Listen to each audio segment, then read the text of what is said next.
Hello again, my Teaserking family. How's everybody? So we did baseball in the morning, off to the pool, and now ready for economics. Um, Baseball, we had Cleveland under 8, Philly under 8, Cleveland over 8.5, second game of the doubleheader. Yankees over 9, Boston over 9, Minnie under 8, San Diego over 9, and Detroit. And that'd be baseball. Let's look at gold. I just updated. Gold's 25.18. So we've had a little bit of the 10 o'clock drop, came back up. You think you're done, and then a little bit at around noon, 25.12, and then back up to 25.23. And now we're playing games 25.17 to 25.20 to 25.18.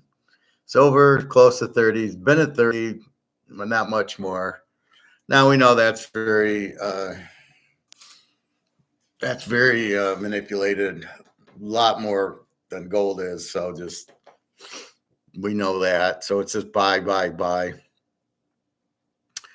Let's see. So we're getting a lot of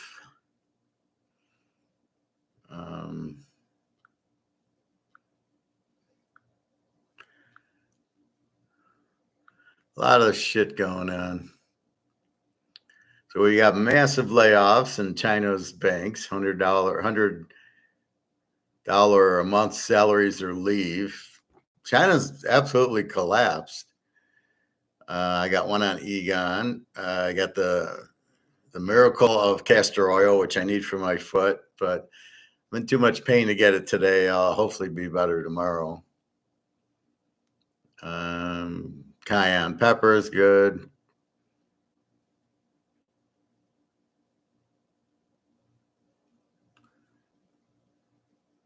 This is a cool video I was watching yesterday. So they're sitting in a bar in England, and all of a sudden Paul McCartney's there singing. So he sings a few songs. So imagine you're just sitting at the bar at wherever you go, and all of a sudden there's Paul McCartney, this was in England, so that would be a big deal.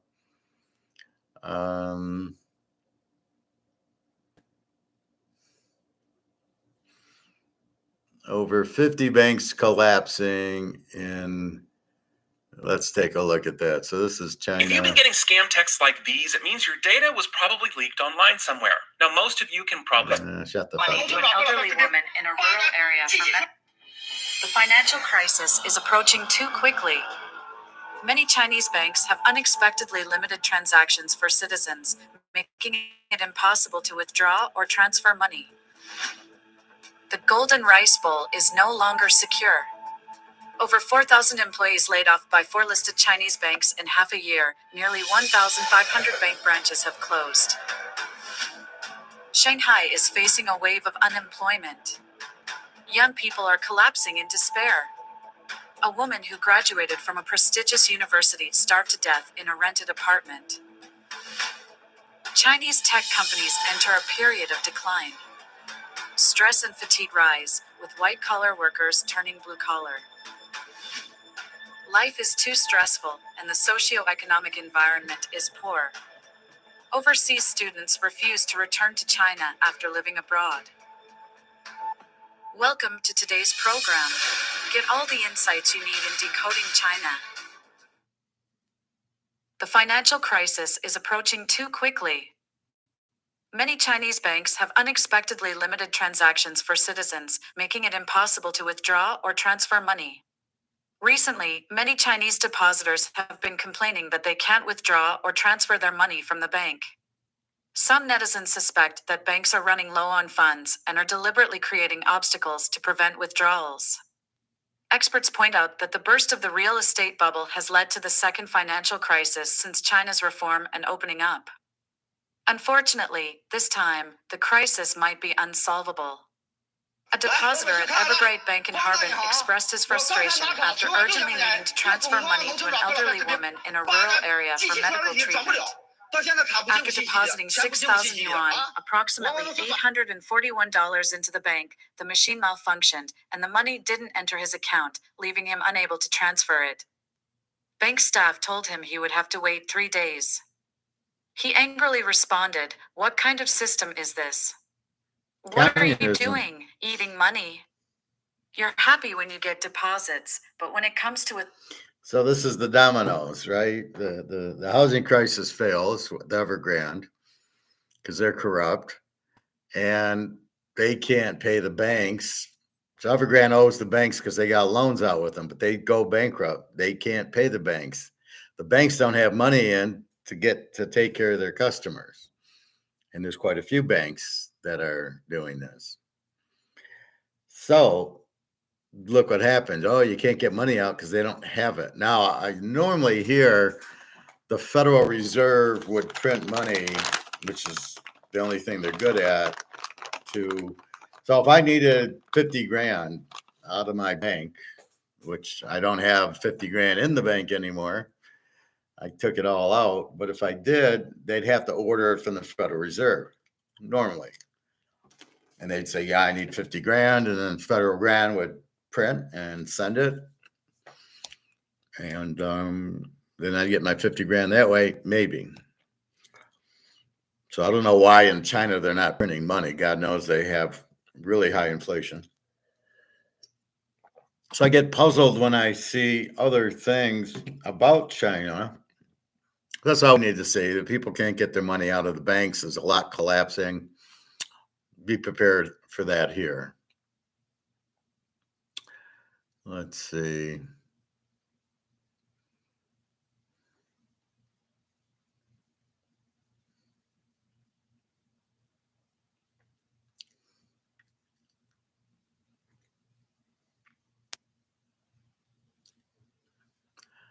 All right. So we know China's out of money. Well, I don't know if they're out of money. They have 60,000 tons of gold. So I don't know what they're doing. This doesn't make sense to me. 'Cause that's the whole reason you have gold, because the currency goes to shit. Who cares? You got gold.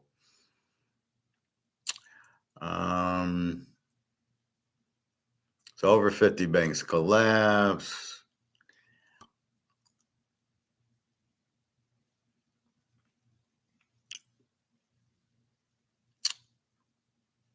Massive layoffs at China's Bank. Now here's Egon had a short one, so let's look at this one.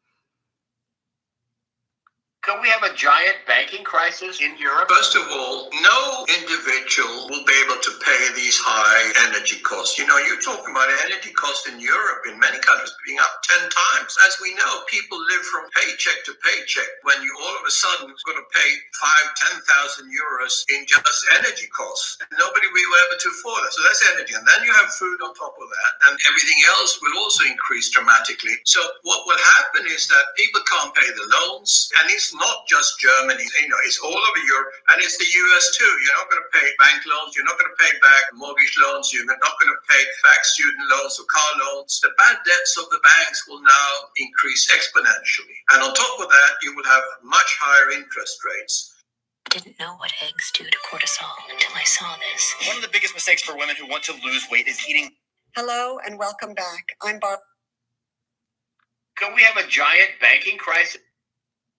The banks will now increase exponentially. And on top of that, you will have much higher interest rates. Hello and welcome back. Okay. I guess that was the end.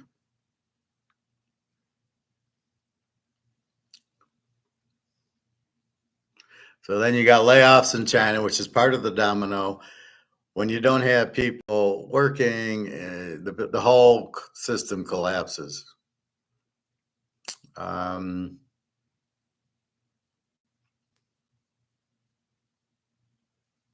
Let's see.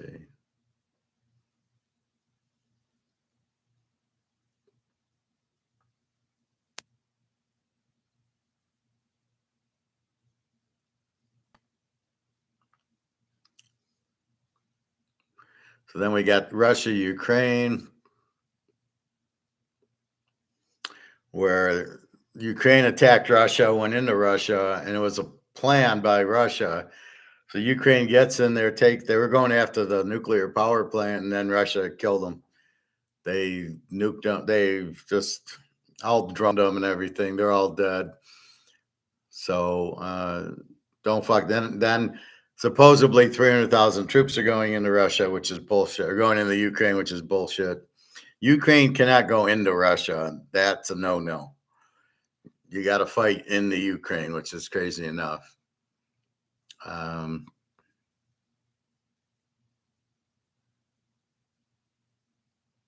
Let's see.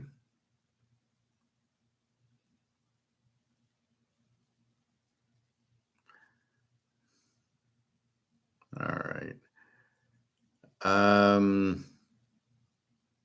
Thought I had more in here, but a lot of it is I've already seen. Like they're saying, silver's going to go up. Yeah, we got that. So what are we going to talk about? Let's talk comex. We know it's all derivative. Tomorrow's the big day of the options expiring. And what does that mean? That means if you bought an option at 2,500, you sold it, you're going to buy it at 2,450. And if the price isn't 2,450, you're going to get fucked because you can't buy it back. So when you sell an option, you do a put option, Eddie Murphy. When you sell it, the idea is it's going to go down and you're going to buy it cheap. So like they did in the movie, he sold it about 130 and it went down to 29 and then he bought it at 29. So you can do things out of order and options. You can sell and then buy or buy and then sell. So in comex, but you have until the date, the expiration date to exercise the option. So what it says is you have the option, so if, so we'll take Eddie Murphy, he sells at 128, let's say, and then the price of orange juice goes down. Now his strike price is probably 100 or 95, and he needs to get that far down to buy it. And at the end of the day, it was 29. He had the option to buy them for $29, and he's sold them for 142, but he does them backwards, which is how you do an option sometimes. So in this case, there's an expiration date. There it was the end of the session, and Duke and Duke had to pay all the money. Here, it's going to be tomorrow. August 27th is the expiration date for these options. And these options are, for some reason, the U.S., and they're insane. Whoever's running this has got their head so far up their ass. So the problem is they're shorting something that you don't short. If everybody's buying, if the demand is strong for something, why would you go the other way? Demand's saying we want it. We want gold. Why would you short it? If anything, you'd want it to go up. So instead of doing that, they're trying to short it. So what did they do at maybe at 2,500? They sold it, trying to buy it at 2,425 or 2,450. Oops, the problem is now it's 2,520. So you need a real big short tomorrow to get out of the option, to get out of the option before you lose everything, because that's it. Tomorrow's the last day. So if they keep it at 25 and a quarter and it goes up, it'll go down tomorrow because of the expiration, but we know that, and it's not going to be a surprise. And if it doesn't, then we're going to be very happy. But we expect it to get to 24.75, let's say. And they need to get to their strike price, which is the price that they need to buy it at. So you can't just buy it. You have to buy it at this price. So if their price is 24.50 and it doesn't get there, they lose and they got to pay up. If it's 24.75, you'll see the option try to get down to 24.75. If it gets there, they'll sell the option, they'll make their money, and then everything goes back. So it's a temporary go down. But that's the way you make money in options. You've got to be able to buy. So if you sell, you got to be able to buy it before the option expires, which is tomorrow.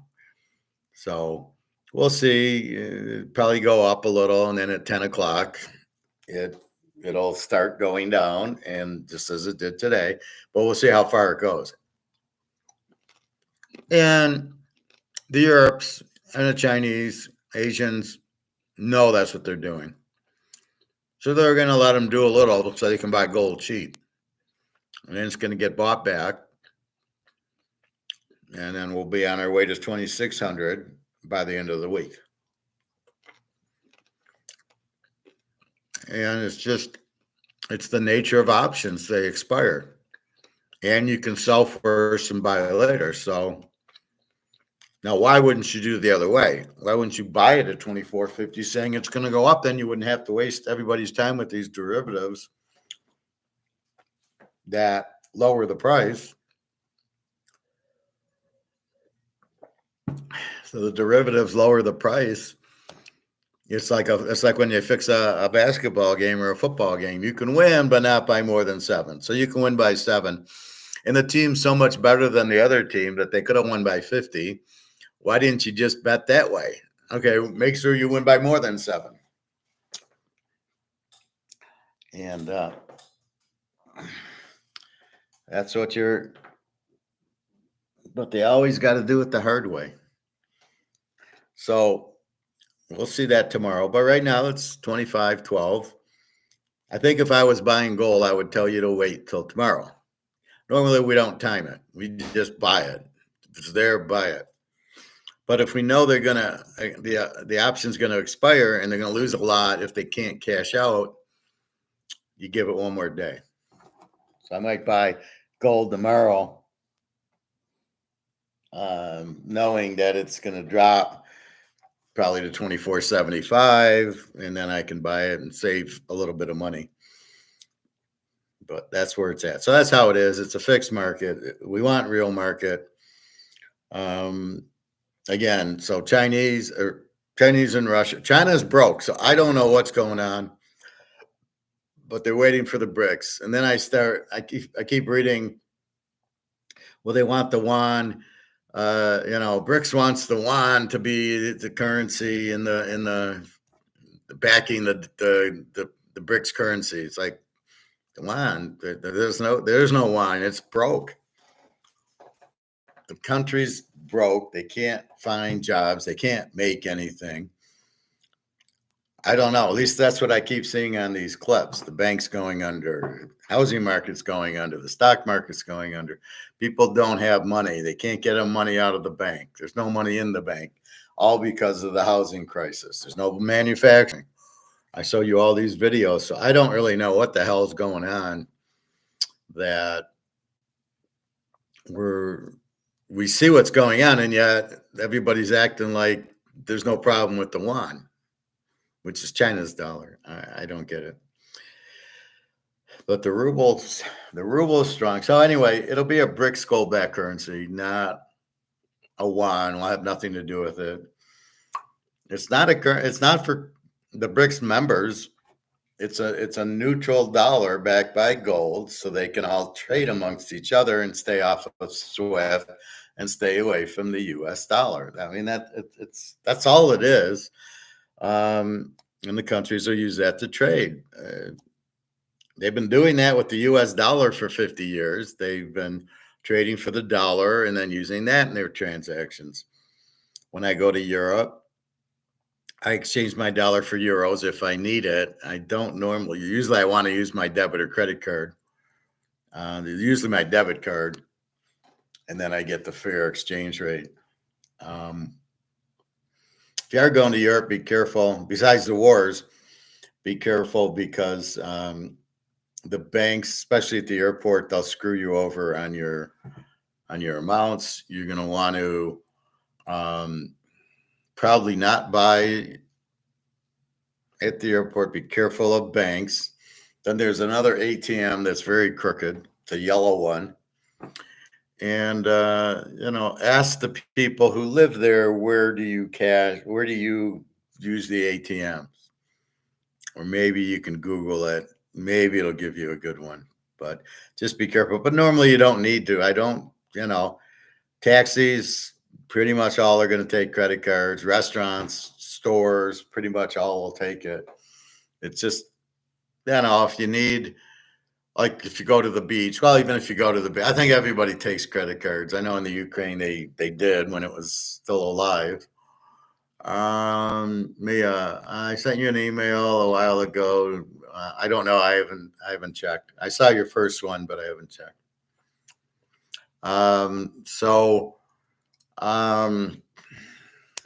This is the problem. If you don't live in the country, but you're on a vacation there, normally now you pay for the flight with your debit card, your credit card. You pay for the hotel with the credit card. And in the hotel, you can put the meals on the room normally, so your credit card's going to handle it. It's your shopping, it's your restaurants there, which should take credit card. I know when I'm in Barcelona or Germany or wherever, we go to the mall, we go shopping, and no problem. Even the little vendors walking around on the street, you generally can use your credit card there, or these little restaurants.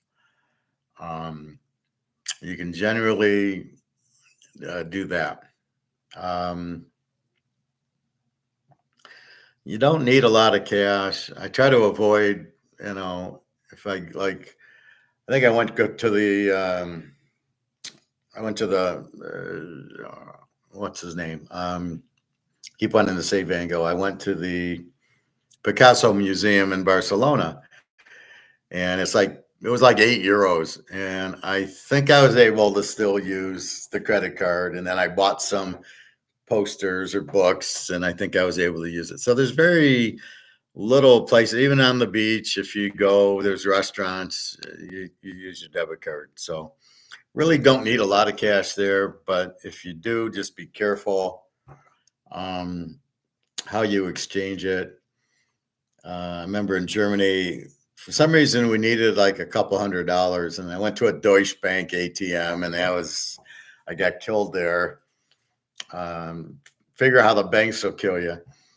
I mean, it used to be just, like in Amsterdam or something, I need €100, and you get charged $102. You just get the FX rate. And now it seems to be you're getting these other charges. I don't know why. Again, we know what inflation is. It's making the value of the dollar worthless, which again, not too many people understand that. It's not prices. So the war in Israel, they're now, I guess they had a massive attack between Israel and the other team. Let's see.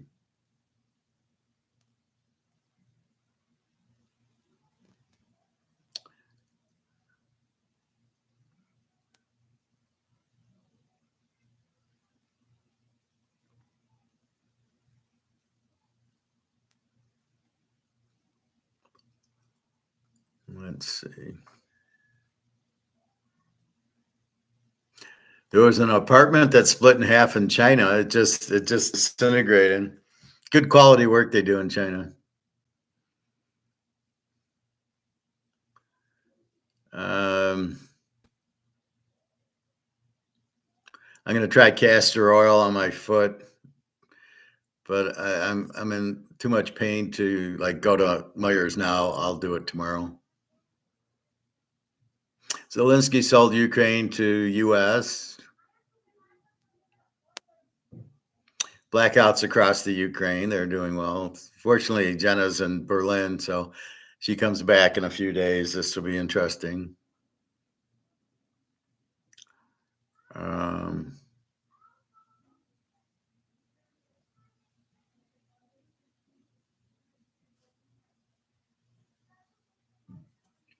this is the real reason of the war in the Ukraine. I'll get back to Israel when I'll I show you find 3 it. reasons why you're being lied to about your thyroid. Well, it happened to me. That's how I know this information. Nobody gives a fuck. The Progressive Socialist Party. Now, these remarks are very revealing because they're sitting on 10 to 12 trillion dollars of critical minerals in Ukraine. They could be the richest country in all of Europe. I don't want to give that money and those assets to Putin to share with China. If we help Ukraine now, they can become the best business partner we ever dreamed of. a U.S. senator has said the quiet part loud and warned that the West cannot afford to lose the war in Ukraine because he said Ukraine is a gold mine that has 10 to 12 trillion dollars worth of critical minerals that the West needs. And this U.S. Senator, Lindsey Graham from the Republican Party, he insisted that the West must continue sending more and more weapons to Ukraine in order to protect these minerals and prevent them from falling into the hands of Russia and, by extension, China. So what the fuck is this guy talking about? So we're going to kill all these people, go into war for $12 million, trillion dollars of minerals. Now, I've shown you that the minerals are in those 4 cities, in Donetsk, in Odessa, in Kharkov, and in Crimea. That's where they are in the cities that the war is. That's why in Genesis City there's nothing there. So you can now understand. There's also oil there. Why there's this war? It's got nothing to do with anything. It's all about money, as every war is. So why the fuck, Lindsey Graham? What the fuck? He can't fall in the Russian hand. So we're never going to end this war because we can't win the war. And it's not. It's not. If Russia wanted these, they'd have it. Why don't you just work it out from a stand? It's really ridiculous that that's not why you go to war. You could have just negotiated with the Ukraine, which is what we were doing. We provoked the war, but why didn't we just go into Ukraine and take the minerals and give Zelensky half, and off you go? So again, really crazy.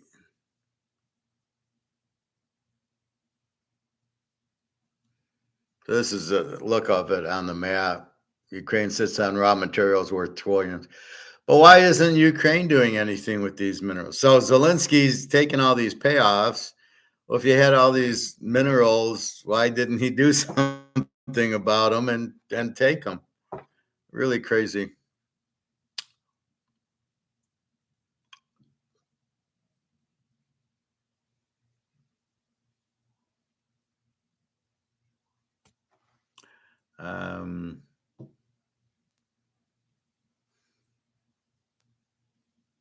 I listen to this guy a lot.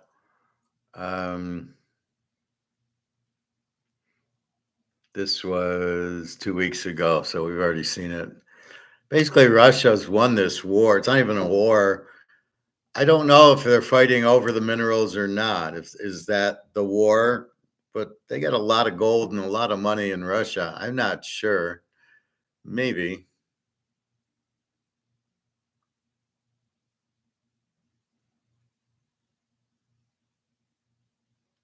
So Israel and Hezbollah are now playing. I don't know who this guy is, but so they were firing missiles there and everything. So the bottom line, there's a bunch of crap going on.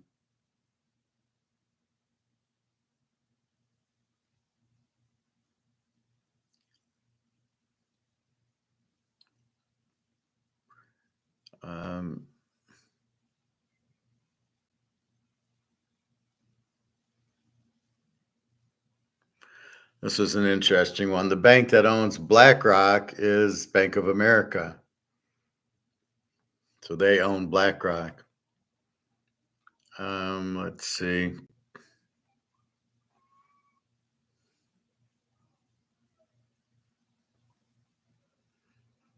Here's a drone that, let's see.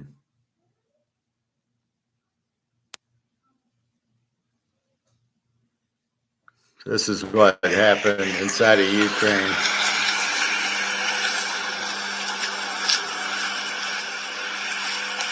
This is in Kiev, the capital.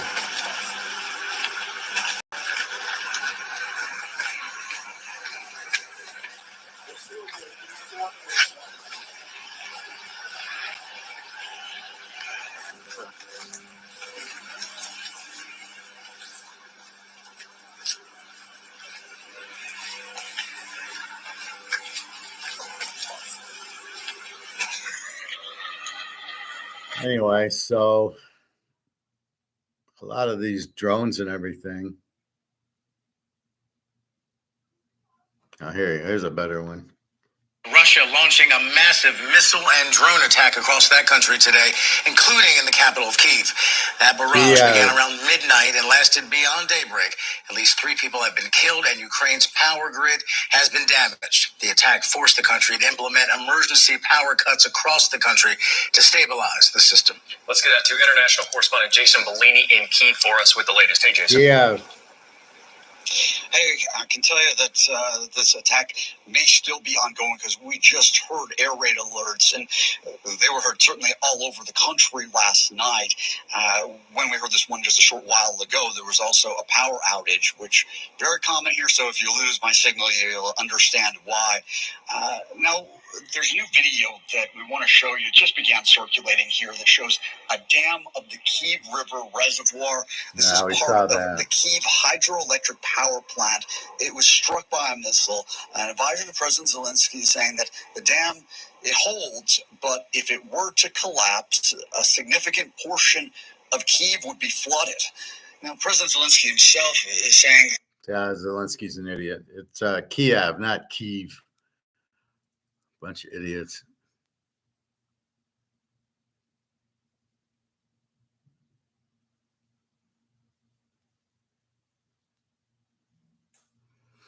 And here's where Zelensky. Welcome to PuraCleanse. These fucking a next-gen commercials. air purifier that continuously cleans. Corruption, scandal, big business, or reform. War hit Ukraine up for sale. It's a war that should have never happened. It's a war the Russians tried repeatedly to settle on terms that were very, very beneficial to Ukraine and us. The major thing they wanted was for us to keep NATO out of the Ukraine. Has Kyiv sold Ukraine to BlackRock? Big companies have their eyes set on Ukraine. The big military contractors want to add new countries to NATO all the time. Why?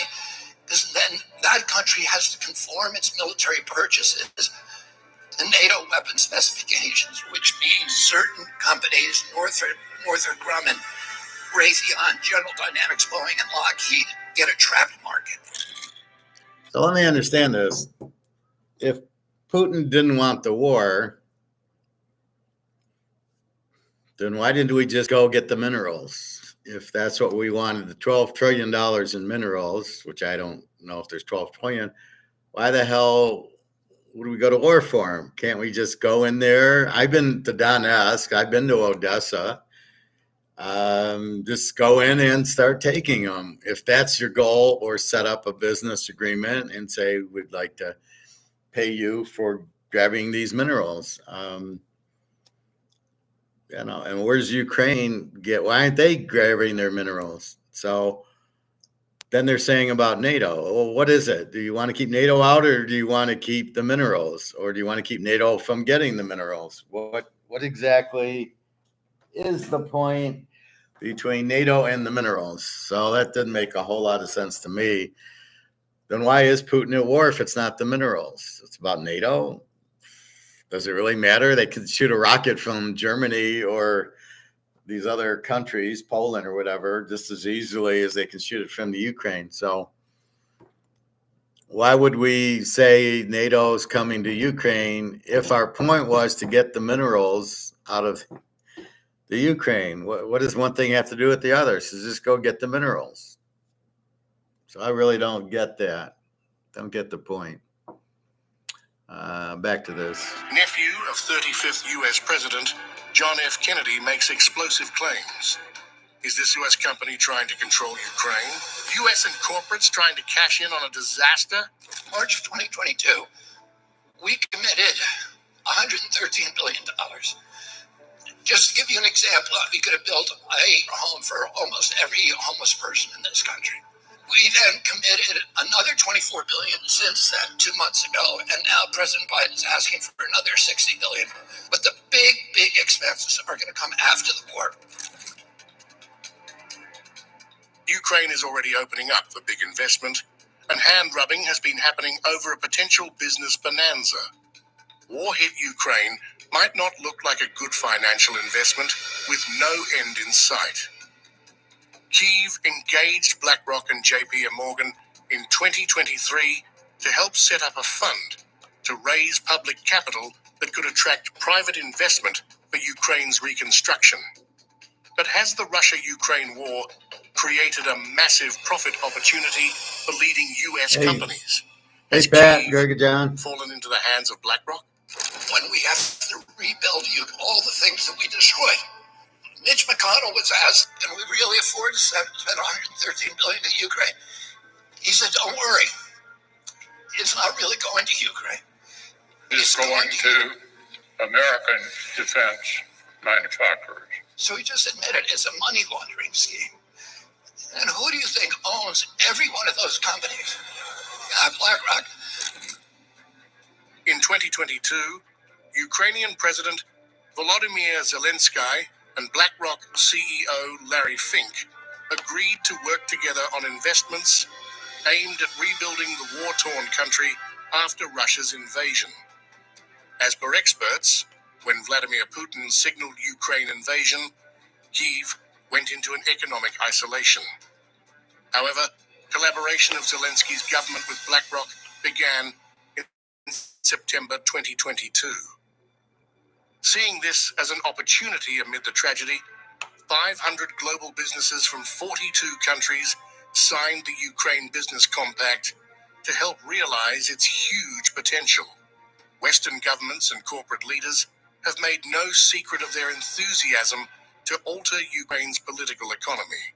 So the whole Ukraine goes for sale with massive profit opportunities being created by the war?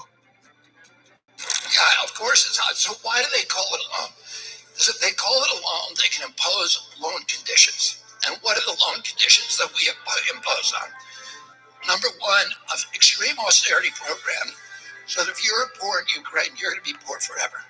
Number two, most important, Ukraine has to put all of its government-owned assets up for sale to multinational corporations, including all of its agricultural land, the biggest single asset in Europe. In Ukraine, there's been 1,000 years of war fought over that land. It's the richest farmland in the world. It's the breadbasket of Europe. 500,000 kids almost. Ukrainians have died to keep that land as part of Ukraine. They almost certainly didn't know about this loan condition. Kennedy has been a frequent critic of America's involvement in supporting Ukraine from Russia's invasion, which he has repeatedly referred to as a proxy war.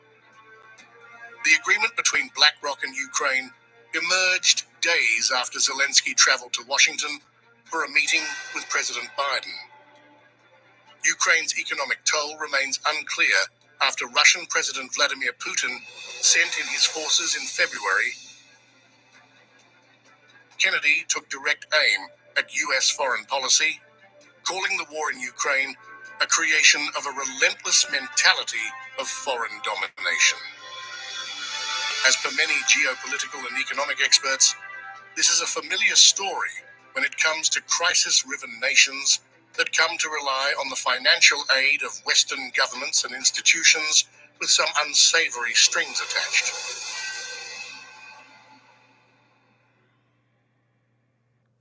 So now you understand what war is really about. It's got nothing to do with the war. It's just got to do with, there's minerals there, there's farmland, and they want to steal it.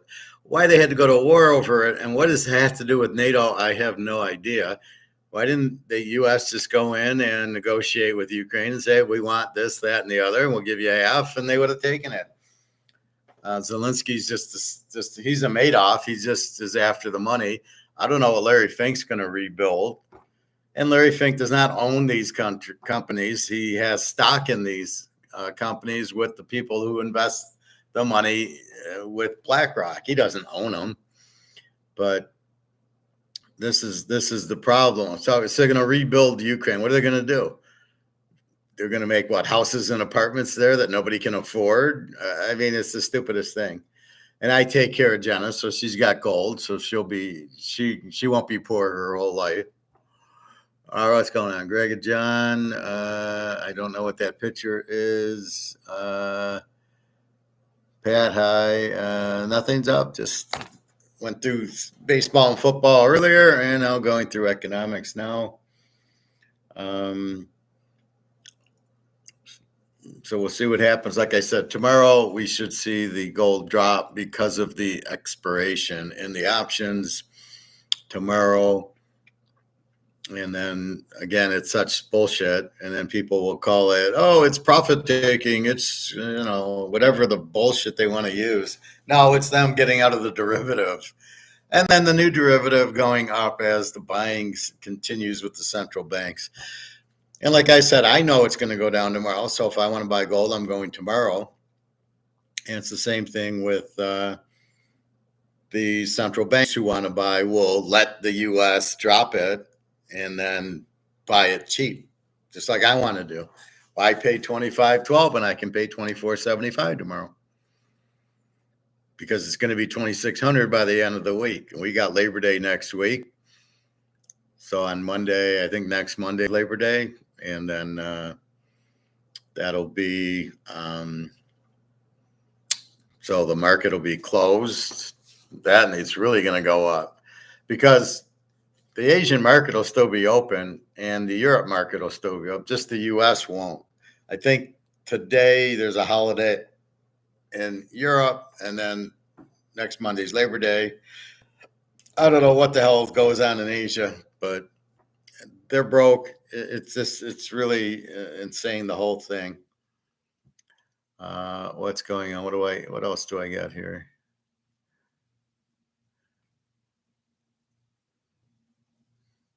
I love this one. Swift and the dollar crashing. See, yeah, I showed you this one. 159 countries adopting BRICS new payment system. They all have to have gold, so the demand for gold's huge. 159 countries want to get out of the dollar. The banks here are going to start collapsing because people can't pay back their loans. I thought I looked at a few of those today. So our banks are in trouble.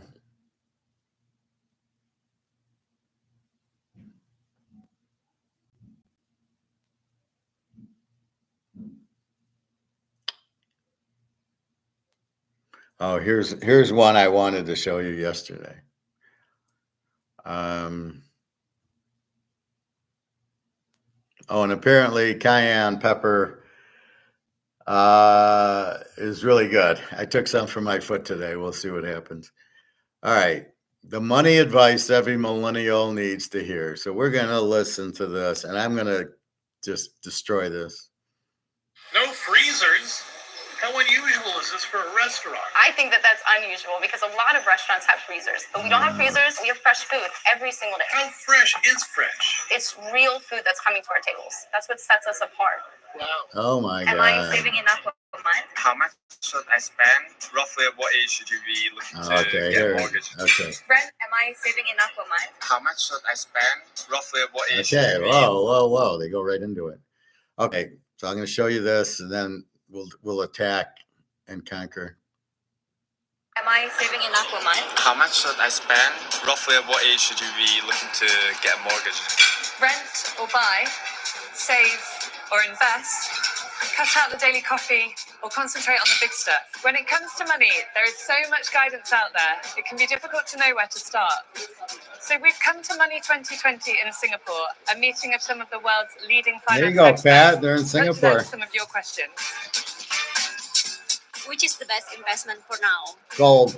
Well, actually, I don't know if there's one particular way I'd say to Gold. start investing money. I think the most important thing is to start. Nowadays, there's so many resources that you can take advantage of. My thoughts and advice would be diversify it. Make sure that you're investing in things you believe in, as opposed to investing in things that other people believe in. Listen to these idiots. Would you listen to any of those three people? Diversify into what? The Titanic's going down. The money's worthless. What am I diversifying in? Stocks? My diversification is U.S. Golden Eagle with the Maple Leaf and the Cougaran and a Rolex and a Mantelcar. That's how I diversify. They don't even tell you that. They're just saying buy what you like. These are financial advisors. This is why everybody's fucked. Well, exactly. That's why I teach what I teach. See, that's the Titanic. All of those assets in paper are fucked. You've got to get off the Titanic onto the gold boat. That's the only lifeboat you can get into. So the answer is, what should I get into now? Gold. Did she tell her that? No. This girl has no clue. None of these people have a clue what to do. So they're asking these advisors, and the advisors are as clueless as these people. Diversify in gold and put a little in silver. All right. Love to find out more about how to best invest my money, whether it's in, Bitcoin. First of all, I'm not a crypto fan, but actually my nephew asked me about this. And I say, it's a great opportunity for you to learn. Invest as much as you can lose and have fun with it. Don't expect to put in $1 and make 100. I would advise more on tangible property, real estate, those things that seem to, over history, always have some manner of long-term appreciation. Roughly at what age should you be looking to get a mortgage? From my perspective, starting early is a fantastic idea. That could be indirectly too. There's different investment vehicles. There's REITs. There's other mutual funds that have. Oh yeah, real estate trust. Yeah, they're good. Started. It really depends on when you want to use it. So if you are buying a house for yourself and then you can afford it, then absolutely go ahead and start buying it. But I think if it's just for the sake of parking your money and seeing whether it's going to be because everybody else is talking about it, then I would caution against it. At least setting money aside, preparing to do that, I think is a good habit. The housing market has also slightly up and down. When the timing is right, at least you have the fund ready. I bought my first property at age 48. So my advice is, so you're an idiot. At the stage that makes sense for you and not worrying about keeping up with the Joneses. What percentage of my total income should I be saving every month? 100%. I'm probably the wrong person to ask that question, but here's my philosophy. You want to spend as if you're going to die tomorrow, and you want to save as if you're going to live for tomorrow. Whatever the tax authority allows in terms of the maximum pre-tax investment you can make, you should be maxing that out. Everybody has to make their own decisions. I'd say at least 10 to 20% of your income. You'll thank yourself later on. Okay, the poor people who have to listen to that. So imagine you didn't take my class and you're clueless and you want to learn. So you go to these idiots. They give you that answer. Well, I don't know. When should I buy a house? Well, wait till the housing market crashes, then buy it. Oh, is the housing market crashing? They don't have a clue. These people are a bunch of fucking idiots. They're salesmen. Do not listen to these financial advisors. These are just trying to keep you in there. They just want to buy stocks, buy real estate trusts. Oh yeah, that did wonderful. Diversify, but they don't know into what. I mean, this is the problem. See, so then I come up to these people and I go, buy gold, and they're clueless. They don't know. The investor doesn't know. The financial advisor doesn't know. Because they don't understand. That's why you can't ask them, because they don't get it. You need somebody like me who's an Austrian economist, and I am few and far between. And unfortunately, now you guys are a little bit more knowledgeable on it, so you could be financial advisors if you want to throw up. Diversify into different. Yeah, the idiots are clueless. I was told I have a high tolerance, a high risk tolerance. I'm laughing my ass off at all these guys. Exactly. TK sending the clowns. Well, I just showed you the clowns. I mean, this is unbelievable that this is actually. That's why I like watching these videos so we can destroy them. But these people don't have a fucking clue.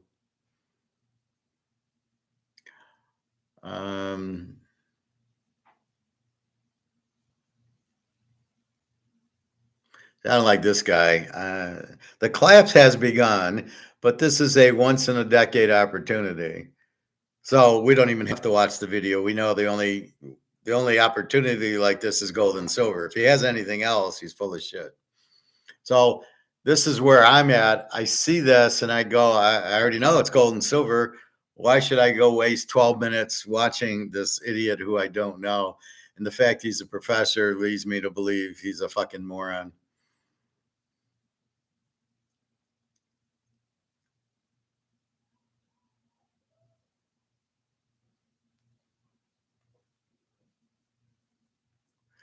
So these guys I took issue with because they're trying to say brics launching new stable coin pegged by Chinese yuan and gold. It's not a fucking Bitcoin.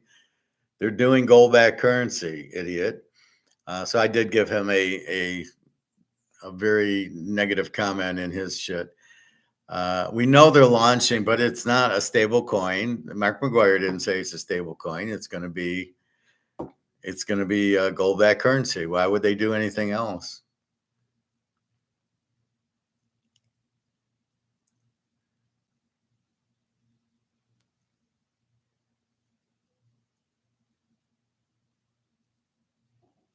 This is the one I advise. Read the real Adam Smith. This is the guy. This is Austrian economics that you got to watch.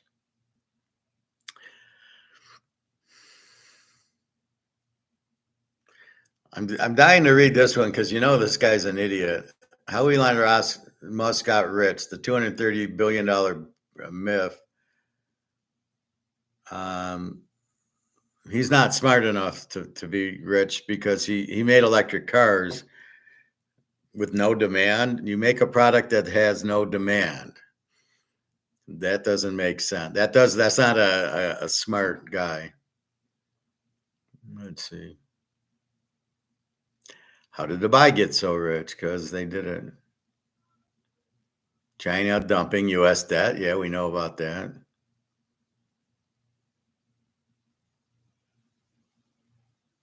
I don't really like this guy. This is one of those yes men.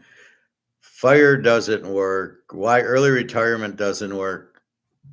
See, but notice he's on CNBC, which makes him officially an idiot. There's nothing wrong with early retirement if you have the right asset. So if you had gold, as gold's going up, I'm a little bit older, but let's say Gregor John had some gold, or Luke can early retire. He's got a bunch of gold and silver. When it hits the moon, he can retire, and he's got gold and silver, and he's fine. So why doesn't it work? And I'm not going to waste anybody's time listening to this moron.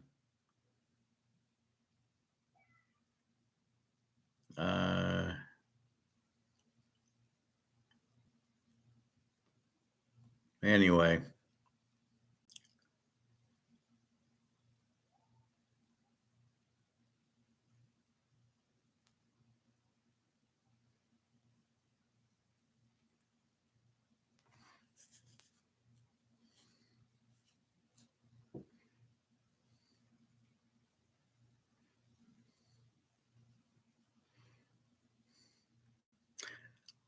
Anyway, so we've got banks about to crash here because people can't pay their debt. And that's really the problem. Housing, mortgages, and car payments are the biggest problem. You got to pay it back. You lose your job because of the recession these idiots put us in by raising interest rates, by inflating the money. We're going under because one reason, they inflated the money. They made the money worthless. prices aren't really going up. They are, but they're not. It's just the dollar's worthless, so they got to charge more. That's why Coke's $2.95 for a 2-liter. You gotta pay more for it, because the dollar isn't worth anything. So people will start realizing that the gold-backed BRICS currency is really not. The idea is not to take out the U.S. It's to compete with it. See, the U.S. in a monopoly cannot last against good competition. That's why J.P. Morgan forced everybody into the dollar, because there's really nowhere else to go right now. So you have to have the dollar. You're forced. However, the dollar is worthless.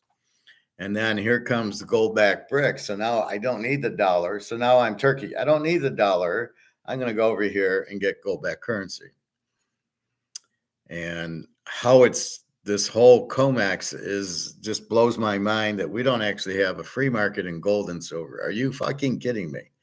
Now, on the other hand, it was a blessing that we didn't, because we're able to buy it. We could never have bought it had there been free market. It would have been like a Rolex. It'd be $60,000, $70,000. So how many Rolexes you gonna buy for $67,000? So we're buying gold, 1,800 an ounce, 2,000 an ounce, 2,200 an ounce. Now it's 2,600 an ounce. I want to get one more quarter ounce. So that'll get me to a nice round number. But that's the point. This is the problem with it. People don't understand it. And the same idiots who did that interview would not say, they couldn't even say anything, but well, no, gold doesn't move. It doesn't pay dividends. I mean, the stupid comments from these people are unbelievable. So we stay stoic. We know it's the out. We know it's the goose laying the golden egg. He didn't say golden egg for the hell of it. There's a reason they chose the goose laying the golden egg. And that's what you got to do. You just get into the gold and you can't lose. I mean, it's a lock. It's the best thing you can do. And you got to get out of the dollar. So you get out of this because this is worthless. This is going to zero. So this is the depreciating asset going to zero. You say bye-bye. And then you just, okay, what do you want to buy? And you can't buy paper, so you can't buy stocks, bonds, real estate trust, annuities. You don't want to be in any of the banks. So it leads you to gold and silver or Rolex. I mean, basically, it leads you to those places because you start thinking of, well, I want to buy assets. I don't really want risk in the portfolio. Oh, I got gold and silver. I have no risk. Well, they're volatile. Well, only because of COMEX, but we know COMEX is being blown up by Basel III. So now we understand. We understand the derivative market. We understand when gold goes down, it's not because of people selling. I mean, I heard that, a couple of months ago, their gold dropped and they're saying, well, it's people selling. Who's selling? Nobody's selling gold. Central banks aren't selling gold. I'm not selling gold. You're not selling gold. What the fuck's you talking about? And it's got nothing to do with that. It's the derivatives going down. That's all it is. It's the derivatives going down because JP Morgan is trying to keep the price of gold down. I mean, what an idiot. At what point do you buy gold, JP Morgan? You might be dumber than that other guy, Elon Musk. He doesn't have any gold either. So, and then remember, as the gold price goes up, you're not going to be able to find it. I mean, I don't know how I found this card. And this was only 50 count. And I don't know how I found this bonds card. This was 100 count. You can't find it now. If I went on eBay looking for this card, I wouldn't be able to find it. It's for sure at a card show, I wouldn't be able to find it. And this one, I found at the Foot Locker, but probably not easy to find this one. Maybe. But as they go up in value and more people want it, they buy it, there's nothing left because the panic happens, right? So people, as they start realizing the dollar's worthless, they start going through and, oh, I need to buy gold. And they buy it and they panic. It's a panic buy. I better buy it now before I can't. I did that once. I took like 10 or 20 grand out, and I go to the coin store and I'm praying he's still got 8 ounces of gold there. I'm like nervous going, I hope he's got it. And I got there and he had like 10, and I was like, thank God. And that was at like 1800 or 2000. It was a very, low number, but that's so if I had a lot of money, if I had this $500,000 or $1 million, so now I got to get it out of the dollar, and then I got to hope I can find somewhere that has $1 million worth of gold, which is not going to be easy. $10,000 an ounce you get 4 ounces now, and you don't even get that. That would be at 2,500. So I got 8 ounces for my 10,000, and then it went to 5, and now it's 3 because it's now over 2,500 per ounce to get. So you could only get 3.5 ounces, let's say. And what are you going to do when it's 10 grand for 1 ounce? Okay, so I've got $1 million. We'll play that game, and I want to buy gold. Where am I going to buy it at? Who's got that much gold sitting around? Because everybody's coming to buy, right? Maybe in Singapore you'll have it, but even there, that's going to dry up eventually. So as everything goes down, as the price goes up and the dollar goes out, and people start realizing and panicking. Look at these people are panicking in this little video. What do I do with I want to buy a house? When should I buy a house? What kind of question is that? When do I buy a house? Do you have enough money for a house? Oh, but just wait for the housing market to crash. Then you may buy it. All the bubbles are happening. But when they go into gold, it's going to be a frenzy. It'll be just like Titanic. Everybody getting off the boat, realizing it's about to sink. And when that happens, you're really you're now this guy with $1 million. If you wait till then to buy the gold, you're in trouble. Well, I'm going to buy it now. Who's got it for sale? And it's going to be a much higher price, because if nobody has it and you want it, well, I'll give it to you. But like the guy asked me at my coin store, he says, you have any eagles? And gold was 2,000 an ounce at the time. And I said, sure I do, but I'm not selling them at 2 grand. You put a 0 at the end. For 20 grand, I'll sell you a couple eagles, not at 2 grand. And it's the same thing. That's what you're going to find. People aren't going to want to sell their gold because there's nothing else to go into. What are you going to go into? Oh, yeah, I want worthless dollars that have no value. Or, oh, even better yet, I want worthless euros.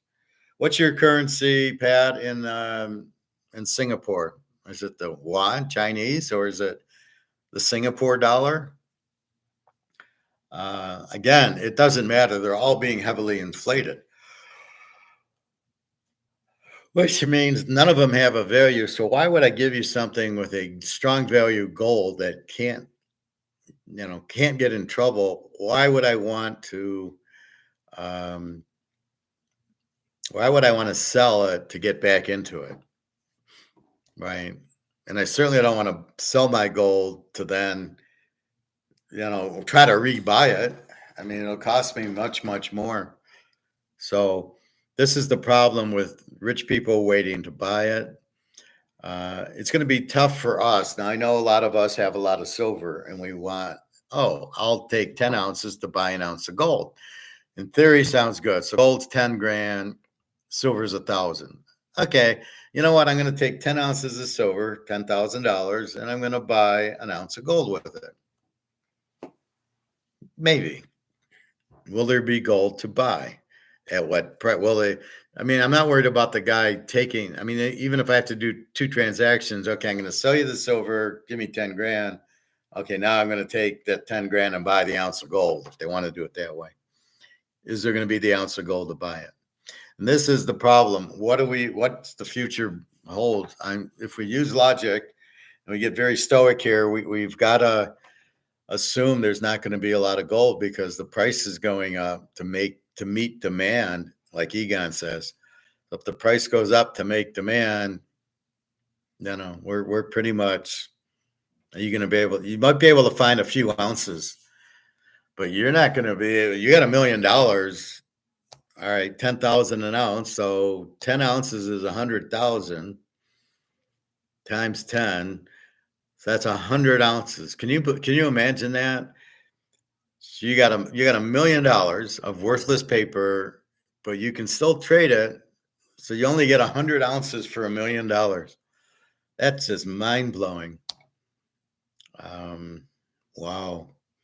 I mean, you're paying. Okay, let's say you're paying $2,000 an ounce. That'd be 500 ounces was $1 million. So you went from 500 to 100. That's the part you got to understand. You're making money when the gold goes up and you got 50 ounces and it goes up $100. You made $5,000, but nobody understands that or is looking at it like that. We just want gold to keep going. Oh, let's get to 2,600. Let's get it to 3,000 already. But you don't understand what you're making. So if it goes from here to 3,000, which it will, that's 500 an ounce times, let's say, 50 ounces times 500 is 25 and is 200 and 50 ounces. So you get 5,000 an ounce, 100, 10, 15, 20. So you made $25,000 on your 50 ounces as it went up $500. Where are you going to do that? Oh yeah, it doesn't pay dividend. Yeah, I really care. I only made 25,000 on it. Yeah, but it doesn't pay dividends. I didn't get my 3% in Coke. These are morons talking. So biggest thing is be careful who you listen to. This is what I keep stressing.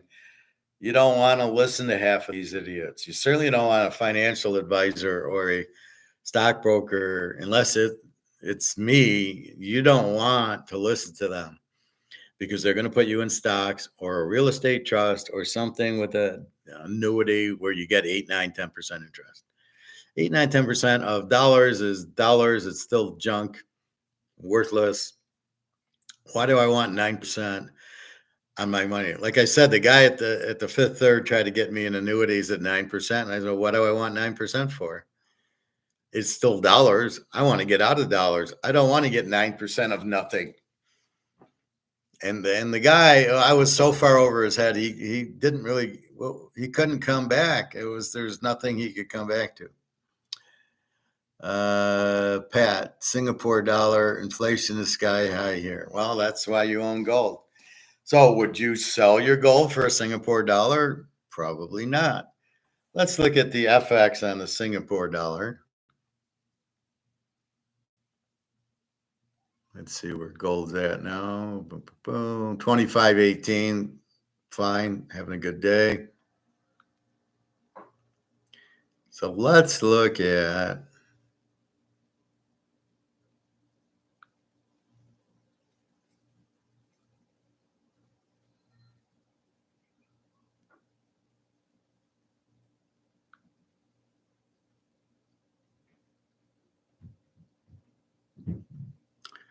so the dollar versus the Singapore.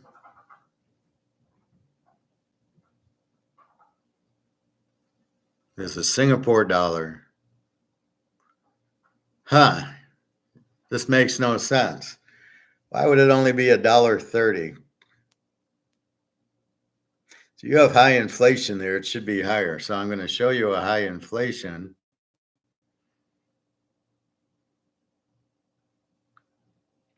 Serbia has high inflation. It's 104. How can this be Singapore be $1.30? The Canadian dollar is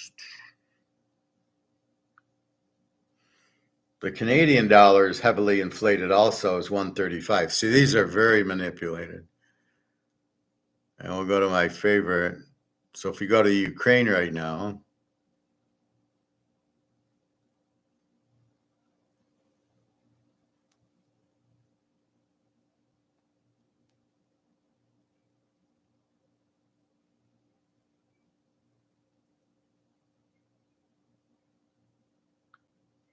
see, Ukraine's 41.33. That's pretty manipulated. Russia,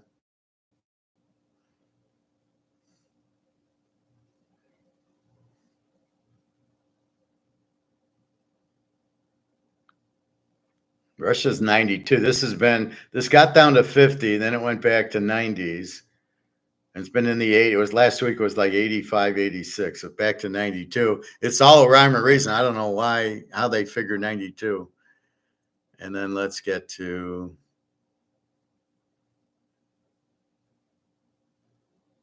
let's see. Sri Lanka. See, Sri Lanka heavily inflated, 300.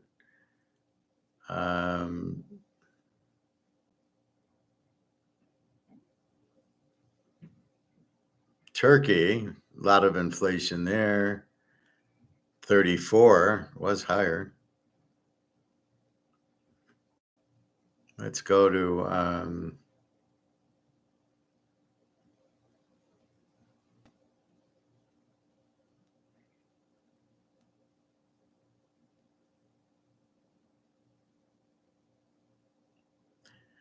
Japanese yen. Now this is heavily inflated, 144. So is your Singapore more inflated than Japanese? The Japanese are 144.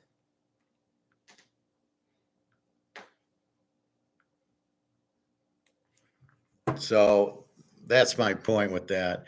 You can tell the really heavily inflated countries, they're like 120, 130, 140. Turkey was high. I don't know why Turkey came down. And then Russia's 92, but are they inflated? China's like 7-1. None of it makes sense how they do that. So inflation's sky high, but yet it's $1.30 to buy a heavily inflated Singapore dollar is 130. But the Russian ruble is 92. I don't know. But again, I still, the only couple currencies that the U.S. is weaker than is, for some reason, the UK, the euro, and the Swiss franc, Switzerland, Egon. Those are it. And I don't know why we would be cheaper than the euro or the British pound. That make British is bankrupt. Germany's bankrupt. France bankrupt. All these countries are bankrupt, but they'll hang in there until the end. I guess it's like holding onto a rope and you're going to fall into a pit with the crocodile. You hold on, but eventually you got to let go. And that's where we're at with half of this shit. But again, so the question is, do you have gold? Do you want to sell the gold to buy Singapore dollars? No. Or US dollars? No. Or any of the dollars? No. The only one you want to do it for is the gold-backed BRICS currency. That's the only one, or Zimbabwe, where you actually will sell your gold for those currencies. But really, do you even want to sell your gold? No, you don't want to sell it for this. Like I said, unless it's something where, you owe money for medical, let's say, or something came up, house repairs, car repairs. So you need the money to fix something. So you sell an ounce of gold to get this to immediately spend it. Then it makes sense. Otherwise, you don't want it in your bank. You don't want anything in your bank.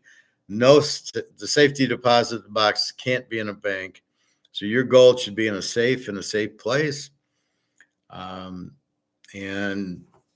then we'll decide at the time that we feel we need to sell it, where to sell it. But right now it's a buy and hold. And that's the only thing. We all get upset at COMEX. Why isn't it higher? But you can get silver today at $29 for something that's worth $2,000. Again, you buy it and you dance. I wasn't going to buy that much. And then before I knew it, I had 100 ounces. And then I wasn't doing gold for some reason. I don't know why. I think I bought like 20 ounces. So I was like, oh, okay, now let's buy some silver. Should have bought more ounces of gold, more gold, much as you can carry. And that's where you're at. So you're getting the steal of the century because comex, we're using comex against themselves. We're using it to buy. Thank you for keeping the price down. We're gonna buy it. And that's where we're at. There is high demand for Singapore dollars, even though they're inflated. So you can have both. The inflation means that the bank printed it and it lost all its value. However, like you're saying, there still could be demand for it, as there looks like there is. Why do people want it? For the gold? Maybe they want gold, they buy it. But yeah, but China, I mean, all I see is China's the economy's crap. People are sleeping on the streets. They don't own houses. They can't afford it. They can't get their money out of the bank. The banks are collapsing. The housing's collapsing. Buildings are just breaking up and falling down. How they're going to go into a war with Taiwan that's bullshit. They're not. Why would they go into a war with Taiwan? They don't want. They can't. They don't have money for war. Wars are expensive. They don't have money until the gold. So why are they waiting on the gold to use it? I don't know. If I have gold and I need money, I'm unless they're waiting for the BRICS gold-backed currency like me. So maybe they don't want to sell it at 2,500 when they know it's going to be 10,000 when they finally go into the BRICS gold-backed currency. So maybe that's what they're waiting for. As their country falls apart, there won't be anybody left. But all the billionaires are gone. All the big businesses are gone. I watched another one on all the Western airlines are now gone. I don't even think you can fly to China anymore. So it's weird. It's all the big companies and billionaires have left the country, and everything's collapsing. And it's like one of these movies where there's a big explosion and the building's collapsing and everybody's getting out. That sounds like what's happening there. So inflation's terrible, but the survival's gold. That's the beauty of gold. You can't lose with gold because everybody's going to run to it because they know it's safe and they don't care. Oh, I'm not going to get a dividend. But what they're not realizing is the pricing's bullshit. It's not real. When we get a real market price, free market price, Adam Smith price, it's going to be so high that it's going to be a joke. It might be more than 20,000. Again, that's my conservative estimate. It'd be much more than that because the frenzy of everybody needing it is going to drive the price way up. So let's see.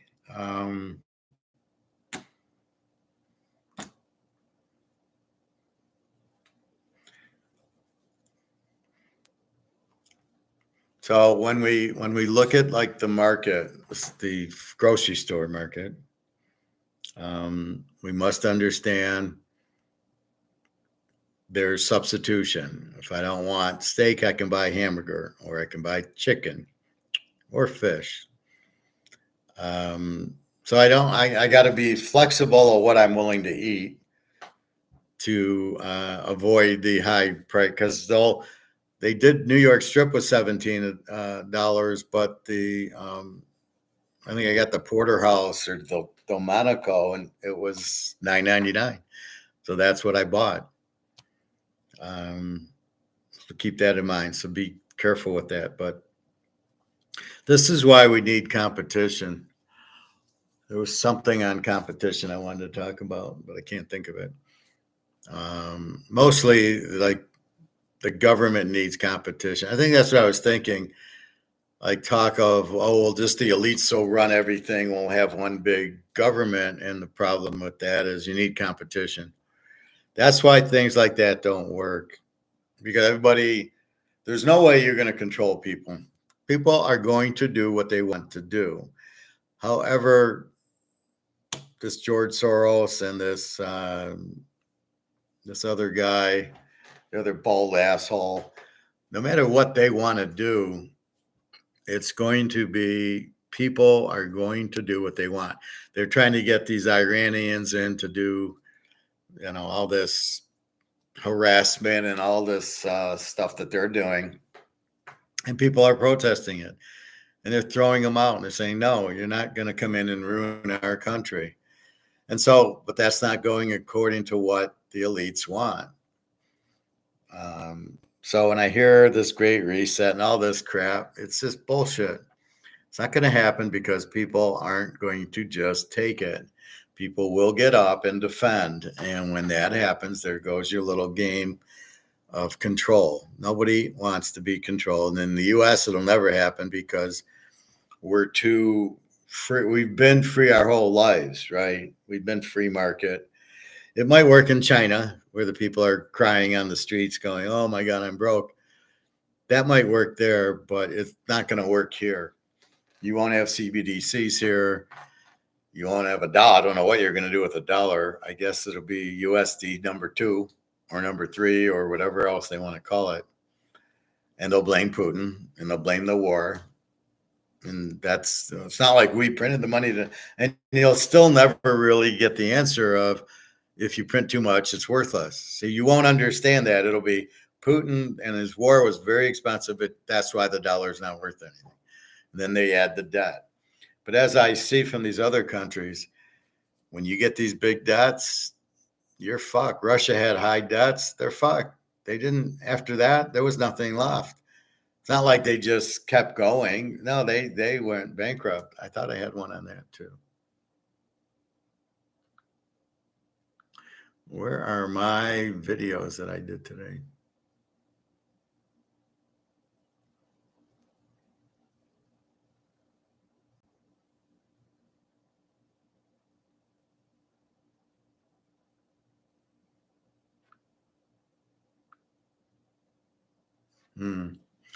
Anyway, there was one that explained how Russia, that's why the Soviet Union collapsed. And eventually they come out with ruble number 7. They're on the 7th ruble. The first 6 didn't work because none of them were backed by gold. You'd think they learned a lesson. So I think that's where they're at now, is gold-backed currency, and then they'll be the premier power, because China's broke. So I don't know what China's going to do. But they have 60,000 tons of gold. Wait till so the people have it in their savings account. This is where Mark McGuire's wrong. He made comments like, well, they can put it in their account, in their bank accounts, and it's okay. And then the Chinese government will steal it, and there'll be 60,000 tons of gold in China. And they'll borrow it from the people. Well, if they're going to trust their government and the banks now, you got to be kidding me. But that's what Mark said, is they're telling them to buy gold because the dollar's going out. So a lot of their Chinese dollars going out.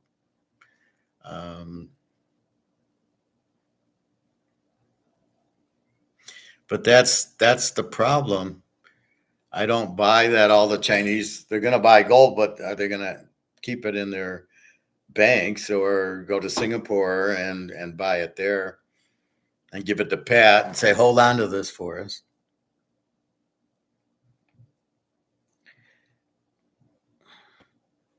But you need the competition. If you have a competitive marketplace in your country, you'll be very successful. Once you get away from competition and the government sets everything, you're fucked. And that's what we see in all these communist countries like Venezuela, Cuba. They're all fucked because it doesn't work. That kind of thing doesn't work. So be careful of that. Understand you want your competition because you need the substitution. If they only had one kind of meat and it's priced at $20, you're fucked. But as long as there's New York strip and ribeye and T-bone and porterhouse, well, I don't have to buy. I can buy the cheapest one. They're all pretty much the same anyway, and that's the idea. Or I can buy different peanut butters or different cereals. That's the point of it. You must have competition to be successful because it keeps the price down and the quality good. And as soon as you get away from that, where it's just Putin cereal and Putin pop and Putin, if it's just Putin, it would never work. Then that's where the black market comes in and people would start buying things under the table. Oh, I can bring you Lucky Charms from America. Oh, okay, yeah, put it in your suitcase. Okay, I'll buy it. That's where this whole black market thing comes in. It's the government controls, like Nazi Germany, World War II, the government controlled everything. And it really was ridiculous. It was terrible living conditions. And gun control, once you get gun control, you're fucked. Gun control means we don't know. It's competition. We don't know who has the guns because it's legal to own a gun. That's what you want. As soon as it's illegal to own a gun and only the government can own the gun, we're all fucked. Because they then know you don't have a gun and off to the concentration camps we go. We don't want to go, but if they got a gun to our face, what are we going to do? That's what happened in Nazi Germany. That's where they went to the concentration camps because they would come and point the gun and say, get on the train. What are they going to do? They're dead either way. But had they had guns, the Nazis would not have been so bally to go into the people's houses to take them out. So they were broke. From 1923, they were still broke. So from World War I, they were broke. And then Hitler was broke when he needed to build these trains and planes and stuff, boats. I mean, they had to build their military and they had no money. It was all done on credit. It was little vouchers and they had to, you'd get repaid after the war. Yeah, I'm sure that worked out well. But then he stole all the gold.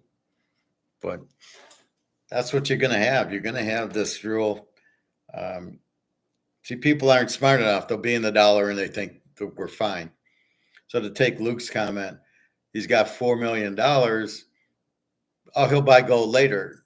He won't because he won't find gold later. Pat, they're going to use gold after the collapse to reset. I don't know if it's a reset, but they'll be on the BRICS gold-backed currency, won't they? Aren't they? Is Singapore part of BRICS, part of China? But why don't they just come out with gold-backed currency now? Or everybody's just scared of the U.S. killing them, so they're waiting until the U.S. collapses before the whole world goes on the gold-backed currency. And that's going to happen in October. Because the U.S. will collapse as soon as BRICS goes out and says, okay, we got gold-backed currency, the demand for that will outweigh the demand for the U.S. Do you want the U.S. dollar that's heavily printed, that you can get sanctioned, it's heavily, that's worthless, or do I want gold, which I know can never be worthless? And I know these guys have a hard time explaining that. It's because it can't be printed, right? It's limited. I swear these guys who talk about it are such idiots too. Well, gold's never collapsed. Yeah, because you can't. It never will because you can't make more of it. You got to dig it out of the ground and there's not a lot left to dig out. And your best bet is to go searching for stolen treasure that's buried at the bottom of the ocean. That's your best bet for finding gold. But it's coming. And all I can say is thank COMEX to do it. Well, the thing about gold is I can be in Singapore with my gold, or in Japan, or hopefully in Russia, and give them the gold, they'll take it. Now, I know in Russia, I was checking it out. You can't take gold out of the country, but you can't take Russian gold out of the country. You can take regular gold out. It's just from what I read, you can't take Russian gold out of the country. So if I give Daria U.S. gold, she should be able to cash it or do what she wants with it. If she wants to go to Switzerland to cash it in, She should be able to do it. What's good about having Daria or Jenna selling my gold for me, they're not going to do income tax. They don't make enough money to do taxes. So give her a 1099. She's not going to do a tax return in the Ukraine. You think they're doing tax returns April 15th? So she's the perfect partner to have. I'll go cash these 2 gold coins and get us 5,000, whatever currency. Or at that point, it'll be 50,000. We're going to pay tax on it. I don't care. You don't have a tax return, so it'll be in your name. That's what we'll have to do. But yeah, see, gold won't break. But this is my point. The reason it'll go so high is because every country's got dollars, fiat, that's worthless. It's not just the U.S. See, that's what they don't understand. The U.S. is keeping the price of gold down, but it's backfiring because the rest of the world is now able to buy the gold cheap. And why isn't the U.S. buying gold? Or maybe they are and they're just not saying. So is JP Morgan actually buying it for the Fed? But since he owns the Fed and he prints the dollars, there's no point in taking there's no point in telling anybody he's got the gold. But, if you got the monopoly on printing dollars, do you want gold yourself, or you're just going to print more dollars? So I guess that's probably why the U.S. doesn't. But yeah, JP Morgan's, they're as stupid as BlackRock and these other guys that don't have gold. See, that's the thing. All these rich guys don't have gold. They're all going to be worthless. And then you'll say, well, they'll go buy gold. Yeah. Good luck fighting the Russians and Chinese and Saudis for the remaining pieces of gold, if you can even find it. So that's what's going to happen. So the banks will start collapsing soon because people can't pay the debt. The debt's huge. So you can't pay the debt. It means the banks aren't getting their income in. So it's like they're laid off, right? So you go to work and your employer pays you money, and then you go and you can pay your expenses. And the bank is backwards. You give them money, they give you interest, they loan the money out. That's their income, right? They're going to get 7% on the car loan that you got, and then I'm going to give, Luke 4% of it. So the 3% is my income. And if I'm not getting the money in, then I close up because I can't pay it out, and I'm not getting mine. So how am I going to stay in business if I'm not getting any income? So it'd be like you're Coca-Cola and you make Coke $5 a bottle, nobody buys it. Guess what? You're going out of business because you're not getting revenue in. You're making it all, but you got plants to pay for, people to pay for the bottling and all this and the distribution with all the trucks dropping it off at the grocery store. If nobody's buying the bottle, you're not going to get a revenue from anybody. Or, and you're going to see this repeated. Ford, who's going to buy a car? GM, who's going to buy a car? They won't get revenue in. So that's the real problem. Where's the revenue going to come if nobody buys your inventory? So the easiest way to understand a business, you're selling your inventory. You're making something. That's your inventory, and you're selling it. And it costs you money to do it, and you're making sure you get more than it cost you. Very simple. In my case, I'm selling a service. I'm not selling a product. So I have costs, but I'm not making a product, but I got to sell my picks, let's say. So if I don't sell, I don't get income in. So then there goes my business. But in a normal manufacturing, you're selling baseball cards or Canadian Club, that's your inventory. So you need to sell those. That's how you make your money. And you need to sell them more than it cost you. So it's very simple Austrian economics. That's it in its purest form. Somebody needs something, you make it for them. What can I sell it for is the market, and that's really what you're trying to establish. Well, if I make a blue shirt. What can I sell it for? What's it going to cost me? And then, okay, I can do it. Or wait, I'm not going to make money. It's going to cost me $50. I can sell it for 40.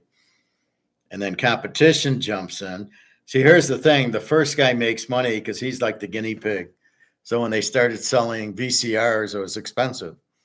But then as they started making money, then the other companies came in.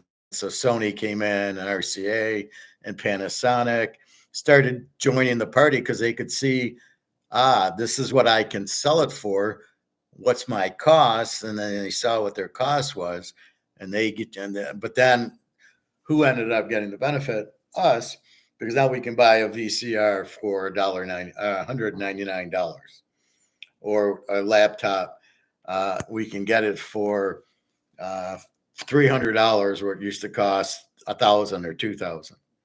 The quality got better. There's more space on them, more graphics. So there's a lot of positives about the computer because of the competition. Had it been communist and there was no competition, it wouldn't matter. You'd get this piece of shit laptop. It wouldn't even be a laptop. I remember it came out as a desktop, and you wouldn't be able to, like, I travel with mine. You wouldn't be able to travel. It really comes into use in like Russia or these foreign countries where they don't speak a lot of English. So then I can go into my room. I can't turn on the TV. It's going to be in Russian. So I can play my Netflix or YouTube in English.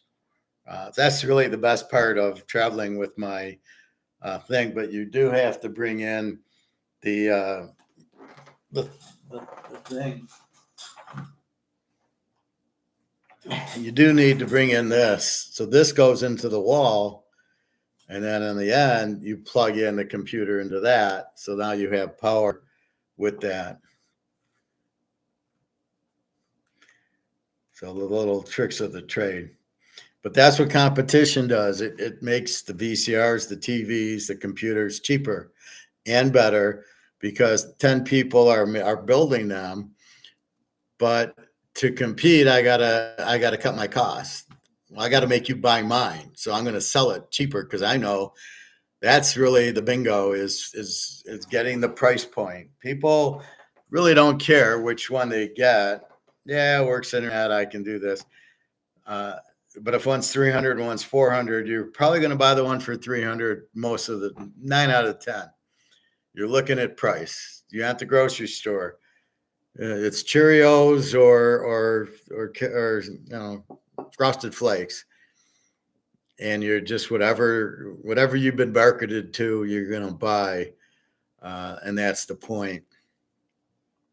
So that's really that. Usually at the end of the day, it comes down to price, right?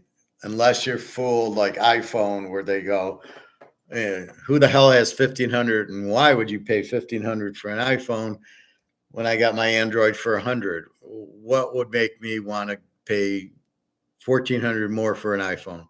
You'll be out of your mind because you're scammed into it thinking, oh, it's better, or it does this, or it does that.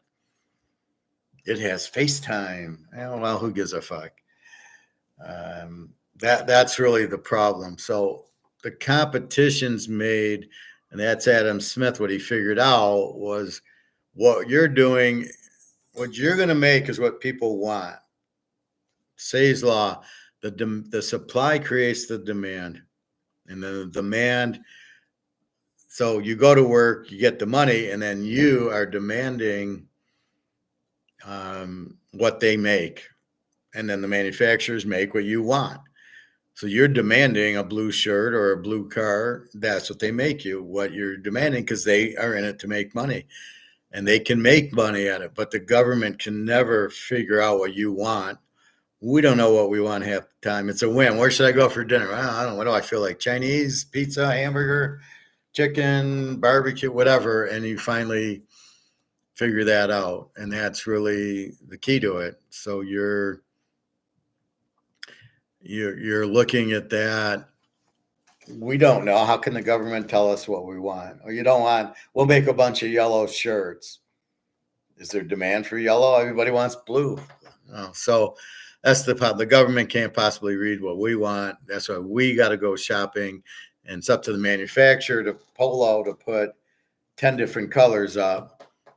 And then you see what color is the most popular, and that's you make more of that color, and then you see the size. Now, what I noticed with shirts is I used to be an XL, and I didn't gain a whole bunch weight, and it's I got to get like a triple XL because of my chest, and it's ridiculous. I don't know what they're doing, so they're making everything smaller, but I don't like that. I got to get a triple XL. So I prefer getting an XL. I didn't mind that, but a triple XL, it's like wow. But I know then in another product or in an older shirt, I'm an XL. So I can't figure that out.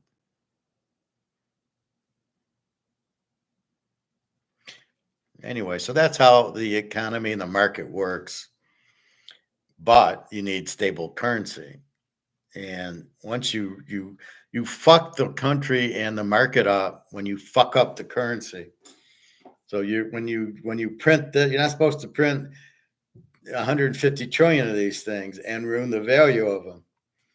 But that's the beauty of gold. You can't overprint it because there's only so much. And you raise the value of it. But if the money's backed by gold, everybody knows, oh, that's fine. Everybody keeps confidence. So I know that dollar is good because it's backed by gold. But I know this dollar is not good because it's not backed by anything. And I got all the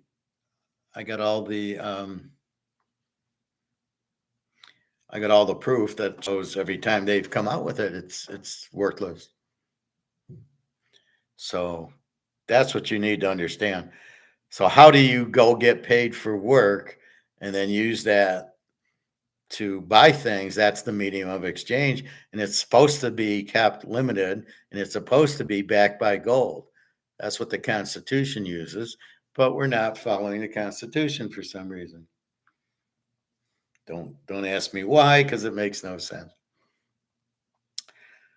But actually, it's the corruption, and that's where you get problems where you don't follow laws, and that's what ruins your country. Once you don't follow the playbook, the Constitution, then you get the lobbyist in, and you get J.P. Morgan doing a monopoly. He's printing money when he's not supposed to. Central banks coming in, it's not supposed to. Why aren't we using the Constitution? Why do we keep making amendments like you're not supposed to? It's supposed to be the rule book. So that'd be like, like I said yesterday with the football. Well, we're going to make it 5 downs to get 10 yards for Green Bay, not 4. We'll make an amendment. Now you get 5 downs for it. But that's not the game. The game's 4. So that's really the issue. But that's really economics. So it's usually a monopoly so everybody's buying houses in Japan, and that market's booming. And then they're hiring people, and they're putting the money in the bank, and the banks are growing, and then they need food, and the restaurants and grocery stores are growing. All of a sudden, Evergrande goes broke because they're corrupt, and they are stealing the money, and then they're not paying their bills, and they go bankrupt. And now the domino works the other way. So now, wait a minute, they didn't build the houses, so people who put money into the houses lost it. The construction company now isn't getting paid, so they go broke. They lay off all the workers. The banks don't get paid, so they go broke. So you can see the way it's a domino where as soon as one thing goes bad, everything starts going bad. And that's really the biggest problem. So that's what happens with, that's how the free market gets fucked up, is when you stop having gold-backed currency, and then like really Evergrande shouldn't really cause that much, but you can see how it is. Now the smart person, the prudent bank, wouldn't just do it, but the Chinese are so heavily dependent on real estate and houses. It's like a status symbol that pretty much you're fucked. I mean, if it goes, you're gone. Here, it's not like that. There's the car companies and oil and IT and everything else. One thing about California that I was listening is most of their revenue comes from the IT Silicon Valley. That's why they don't care if all these people leave. They're trying to tax Silicon Valley is really what they're doing in California. And all the people are leaving, but they don't care because here's Microsoft and here's, whatever, Facebook and that, Twitter. They're all in California. I guess Twitter moved, but so they make so much money because they're worldwide because of the internet that they really are focusing on, well, I'll lose everybody else, but I can tax them. And that's, I think, what they're trying to do because they're Keynesians and they believe in high taxes and government spending is the way to run a economy. And we all know it isn't. So that's really the problem.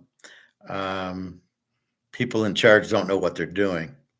You'll see that in football teams, baseball teams. That's why there's such a turnover every year. There's 7, 8 coaches getting fired. And you wonder, why did they hire them in the first place? They didn't know what they were doing. Like Arizona hired the guy from Texas Tech. He never won at Texas Tech. They never won a division. They were always very weak. You hire them, and then you're surprised that they didn't win, but it was a good offense. So you had a good offense, but you don't win with offense. You win with defense. So then they fire the coach. Here's a new coach, and they'll fire him after this year.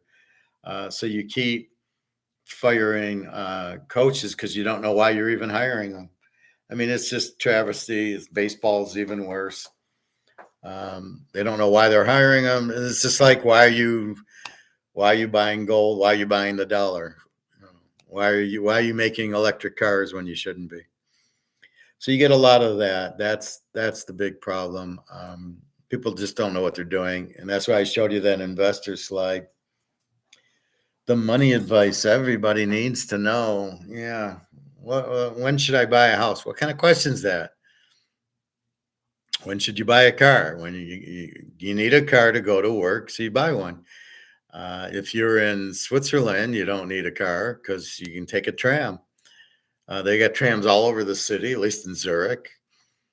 So you don't need a car there because you don't, you might, you probably walk to the grocery store because everything's pretty much walking, at least when you're at the hotel.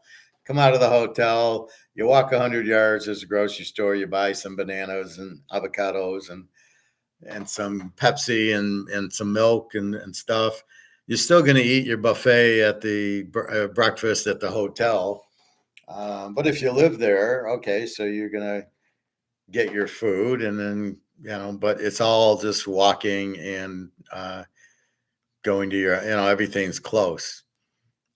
And you have the streetcars and the buses and the trams to get around with. You don't really need a car. You have substitute. See, here there's no substitute. You want to get from point A to point B, you're either driving a car or you're walking or maybe a bicycle, but you're not going to you're not buying, like here, there's no subway, there's no trams to take. Switzerland there is. So you have the competition. I don't need a car, I got a tram. Here, I don't have a tram. The only thing I can use is the car. And that's the problem. Michigan's a nightmare because everything's so spread out, to where you need to get to. Everything's miles and miles away. In Europe, it's pretty much you're walking down the street and there's every store in the world and grocery stores. And it's, for the most part, you're, at least where I go, you're pretty safe. I mean, Berlin was not, but going to the grocery store, I didn't feel threatened to walk to the grocery store and get some stuff. Or Barcelona and stuff like that. You're able to walk to the corner and get food. You're fine. What else? But that's it. So most of these, it's competition. That's how with the market, the competition, and you get you get that.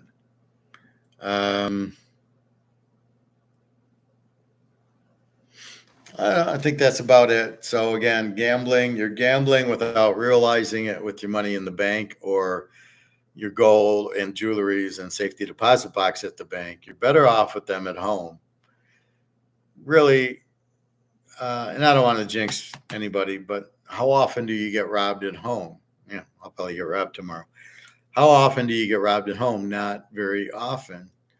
So that's why, well, it's better off in the bank. How often do you get robbed in the bank? Well, you never get robbed in the bank, but you're getting robbed by the government. And then when the bank doesn't pay you, when you need the money, like in China, you're really fucked. But really, you're at home. How often are you robbed? Nobody's going in because of we don't have gun control. So more than likely, you're not going to get robbed because they don't know if you have a gun. And so therefore, they're not going to fuck with you because you could have a gun. Right? As long as that possibility is there, you're pretty safe in your house. Nobody's coming in because you're going to pull out a gun as self-defense. And that's really the biggest thing for not to have gun control. You know, and they make a big deal, this guy shot somebody. Well, it happens. The guys, like the guy who shot Trump, you don't take the gun control away. You don't take the gun away. You lock the guy up. Well, they killed him for no loose ends, but basically, or these kids that get killed in schools. Well, that's not gun control. How is the kid there with the gun and shooting people? What? Nobody's noticing the kid, but it's not the gun; it's the kid that's doing it. If the kid drove his car through the school and killed people, well, that's banned cars. It's the person is responsible, not the product. So anyway, that's what you really got to know. All right. Let's check our gold out. We're due for a spike. Spike me. 25.18, 29.92. So we thank God for that price because that's, you're going to add at least 1 0, if not 2 zeros to silver. And gold, we're going to add at least 1 0 to 25.18.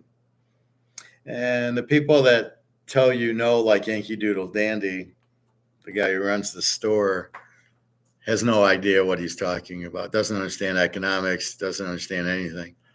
He doesn't understand it's paper gold that he's talking about. And the reason you don't see it is it's paper silver. That doesn't mean it's the right price. See, people assume that's the right price, that it's what the market says it is, and it's not. It's the government pricing it, J.P. Morgan. So that is not the real price of gold and silver. We don't have that. So even the price you're seeing now, the 25.18 I just showed you, is a fantasy. We don't know what the real price is, and it ain't close to that. That's all we can say. So we can look at the Rolexes and the Manos going, well, it's probably close to that, which is 60, 70,000 or more, depending on which Rolex I show you and which metal card I show you. So there's no way they should be this cheap. So realize that. And the demand, people aren't interested because they don't think it's going to go and they don't give dividends. So it's competing with stocks and it's competing with CDs or derivative or competing with the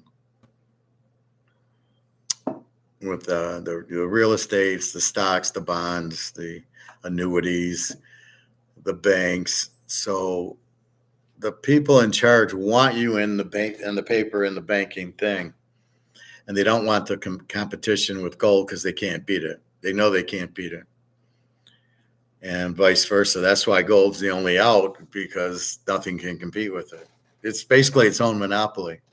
If you really think about it, it has its own value. It's gold, and you can't fuck with it. So theoretically, it is a monopoly, but they're trying to keep it away from you from recognizing it's a monopoly by saying, well, you got the dollar here. This will buy you goods and services. Yeah, almost as good as the Rolex will. But they don't see the Rolex as money, and they don't see the mantle card as money. So therefore, in their words, in their world, the only competition for the dollar is gold, but really the Rolex and the Mantle are. You'll get more for your buck. Oh yeah, I know you don't get a dividend on the Rolex, but still, it's huge. So keep that in mind.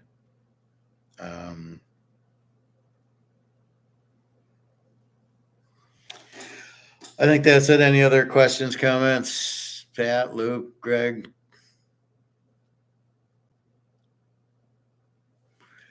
Well, they have to use gold after the reset. That's why BRICS is going on to the gold-backed currency. That's the reset in BRICS. And that's why 159 countries want to join BRICS, because they want the gold. And they're afraid the U.S. won't let them use it as the competition to the dollar. But BRICS with China and Russia, there's really nothing the U.S. can do. It's just too big. So the U.S. is going to be fucked, because now it's got competition to the dollar, and that's going to be gold-backed currency. And then who wants it? And if there's no demand for the dollar, it has no value. So only the people that don't have gold will get screwed. We have gold and silver, we're fine. But if you just have dollars and you're not prepared, and then the market crashes because it's in doubt, the dollar market crashes, not the gold market. That won't crash. It never will. It can't. So you need to go back the gold standard, which is what's coming back. So we will see that. Gold has no, well, that's what I said. Gold's a monopoly. Gold's a real monopoly, as is silver. And they're not really competing against each other, gold and silver. They're the same. It's like 1A and 1B. It's gold and silver are the same, basically. They don't compete with each other.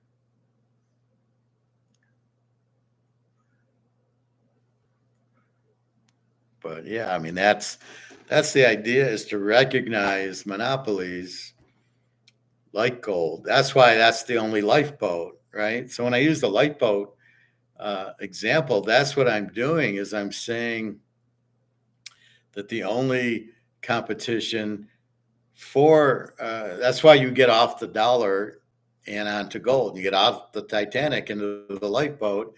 And in this case, the dollar is the boat, the inflation's the iceberg, and the lifeboat is gold and silver. And that's the only thing in. And then you've got the great JP Morgan keeping the price down with these stupid derivatives, trying to scam everybody into believing that's the free market, supply and demand. And we know it's not the free market. It's bullshit. And so you see that, and then you're just, okay, fine. That's what the free market is. It's not free market. I'll buy it because it's a lot cheaper. And then everybody runs to gold, and we're already there going, yeah, come on. And we're just waiting for everybody to finally figure it out.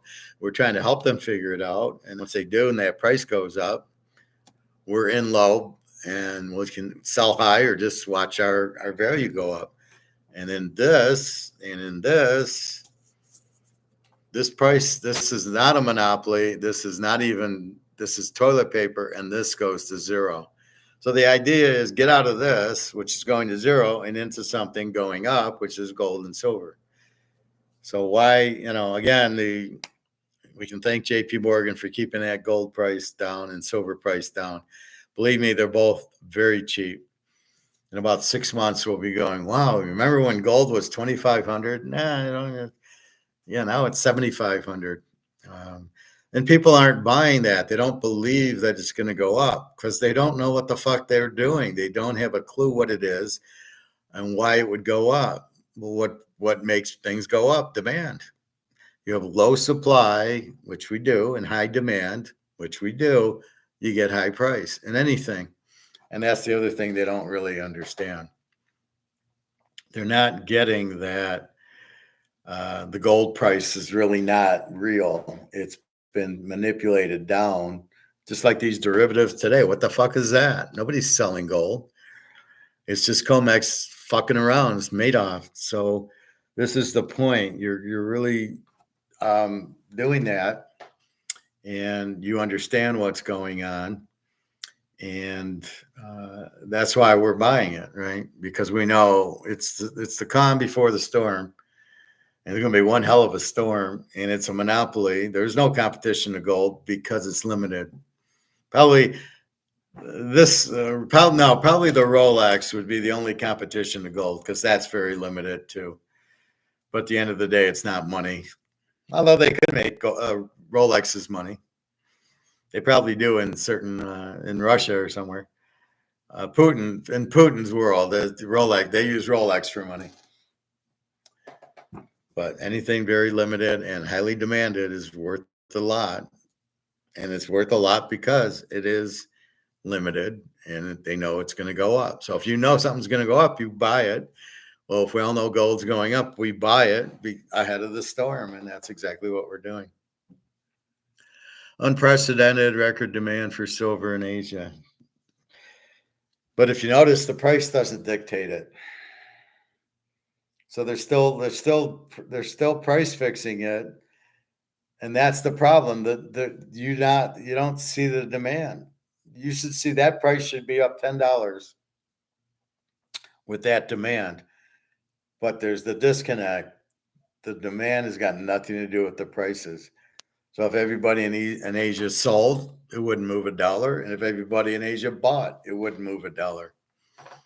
Because it's totally disconnected. It's got nothing to do with supply and demand. It's controlled by the derivatives, the paper market, and it only goes up with them. Why does it close? Why would it? You go to a grocery store, you can buy a cake or an ice cream or chocolate or Coca-Cola at 10 o'clock at night. So why is the market for gold closed at, well, it's open during the week, but on Friday night it closes. Why? It's still value. It's still supply demand.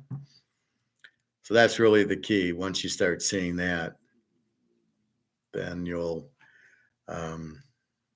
get it. So we are organized, we get it, and now it's just a matter of avoiding. But we know with BRICS coming out of the gold-backed currency and Basel III, where they can take delivery, which is blowing up. Because you imagine if Madoff had to sell, if somebody called him on it and said, well, give me my 100 shares of Coca-Cola, he doesn't have the shares. It was all fake. So that's how Madoff would have blown up.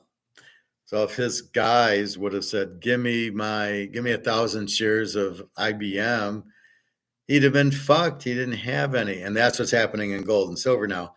China's saying, give me 100 ounces of gold or give me a ton of gold, and they don't have it because they don't. It's just like Madoff. There was no trade, so I don't have a share of a stock. And when Comex does it, they don't have an ounce of gold basically. Once people started taking delivery saying, give it to me, then the game's over. They don't have it to give, just like Madoff didn't have a share of stock to give anybody. So it's the same thing. So basically COMEX is blown up for gold. We're waiting on the silver, but again, we don't like the disconnect. That increased record demand for silver in Asia certainly, it's a joke, and the price is still, I don't know what it is in Shanghai if the price is more than it is here, but here it's not even $30 an ounce. Now, if you have something limited with huge demand, the reason the demand is there because it's $30 an ounce. And people are like, wow, it's just $30 an ounce. This is going to be worth $2,000, $3,000, $4,000 an ounce. The demand's there, but the price isn't following. So the price is being pushed down, and eventually it jumps because then the price actually hits the demand. And with high demand and low supply, then you should have a high price. So they can hold it as long as they want, but it's not going to stay because the demand, everybody will want the physical. So everybody's buying physical. Where do you think the shops are getting it from? They're getting it from Comex or somebody. There's got to be a source that somebody's going to get to. So if the people are coming into the stores and buying it, where do the stores go to get more silver for the demand? And they got to go to the central bank or their banks or somebody. And then that's how they get, that's where they replace the silver with. Anyway, that's lessons for today. I thought I had more videos, but I think on half of them, I just looked at them. Yeah, I get it. We know what's going to happen. To wrap it up. So again, Israel is I don't know what they're doing with Tammuz. I don't understand what that war is about. And then this whole Russia, Ukraine, USA war it's Ukraine's at war. It's the US is at war with them, probably about the gold-backed BRICS currency. It's probably my guess. They don't want it to come out, but then you can't sanction people. And then Putin was very good at saying, well, they're sanctioning us. So by him saying that, the other countries are going, yeah, they can sanction us. Now, can BRICS sanction you? So you're a BRICS member. Can I get sanctioned? And it's not like NATO. They're just business partners. They're just trading partners. It's not like Iran can't go to war with Saudi Arabia, even though they're both in BRICS. That doesn't really matter. It's just for trade. So it's really a business thing. We want to trade in gold-backed currency. We don't want to trade in US dollars. That's really what BRICS is. Anyway, I think that's it. Pat, 11% premium in Shanghai for silver. So what's the price? So what is the price before premium? $30. It's comex. And then you pay, we'll call it 10%. So that'd be $3. So it's $33. Here, it's like $2 premium. So I can go to my guy's store tomorrow. He's got silver will be roughly $30. Well, it's going to go down because of the option, but let's say it's $29. I can get it for $31 here. And it's all these different silver bullions, a lot of the buffalo with the Indian head, but they're made by different companies. As long as you see 9999 silver 1 ounce, buy it. As long as the store has it that you trust. If you don't trust, you don't buy it from some guy off the street because you won't know what the fuck if it's real, and unless you at least carry a magnet with you.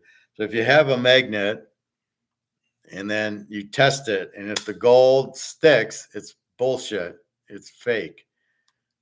This should repel. So if you do this, it'll bounce off. That's an easy way to check if the gold and silver are real. They would not stick to the magnet. Now, there's other ways, but that's a quick and dirty way. Like if you saw this, if I held a magnet up to it, it wouldn't stick because this is real. So somebody wants to sell you a jewelry, put the magnet up. And if it sticks to the magnet, you know it's fake, gold or silver. So very interesting. Anyway, I think that's about it. So I'm working on my foot today. It's a pain in the ass. But just keep buying silver and gold as much as you can. The key is you're getting out $1. And tell me your risk. You have no risk because they're both limited, highly demanded. And if you got $4 million or $2 million or $1 million in an IRA or your 401k, sell it. Take your profit and buy gold and silver. You can't lose. So you buy $4 million worth of gold, if you can find $4 million worth of gold, which you can find now, but you can't find it when gold hits 10,000 an ounce. You'll never find it. And at that point, what are you worried about? What's your risk? Gold, it's not dropping. Is your 401k dropping? Yeah, because there's going to be a recession. There already is a recession. So we know there's a recession. So of course it's going to be dropping. So that's your first problem, right? You can see that the gold can't drop because it's limited, but the dollar is dropping. if we're in the middle of a recession, means the economy is slowing down. Therefore, are my stocks going to keep doing well? Well, the ones that are bullshitted by JP Morgan, where they're putting them into Facebook and Microsoft and Apple and Amazon. But besides those 3 or 4 stocks, they're all going to tank. GM, why would they go up? Nobody can afford a car, or Ford or Toyota. So you get out of those stocks. Well, so why would my 401k do anything? But my gold definitely will, because it's limited and it's easy to sell. So what are you worried about? Well, I got $4 million in bullshit stocks, but I can put it into gold. What's my worry? Gold price is going to go down. What would be your worry? And if you needed money, what do you do if you need money now? You probably aren't selling it. So if I need money with gold, I take an ounce and go to the coin store, and I get whatever it's at now, $2,000, $3,000, $4,000, $5,000 for the ounce, and off I go. Stay out of dollars that aren't backed by gold. I know that's coming to a lot of countries. Let's see how it's going to be worked. But what are they going to do? Oh, they'll have euro number 2, right? They'll have Russia ruble number 10. China be yuan number 2. So they'll just come out with new money, which nobody will trust until it's backed by gold. So everybody's running the BRICS. And it's not a digital currency. It's a gold backed currency. So you don't do digital whatever stable coins or bitcoins, or that's not what it's apples and oranges. They don't even connect. They're not even the same thing. Because how would you get the stable coin, dummy? You're welcome, Pat. How would you get the stable coin? Oh, you got to sign up for it and then get it. And then how would you cash it in? It doesn't make any sense. The banks are not going to be left out of this. All right. That's about it. I was on an hour and a half in the morning with football, baseball. Baseball tonight. We got Philly under 8, Cleveland over 8.5, game 2. The Yankees over 9, Boston over 9, Minnie under 8, San Diego over 9, and Detroit. That's today's action. The White Sox they're even worse than the Tigers. It's hard to believe.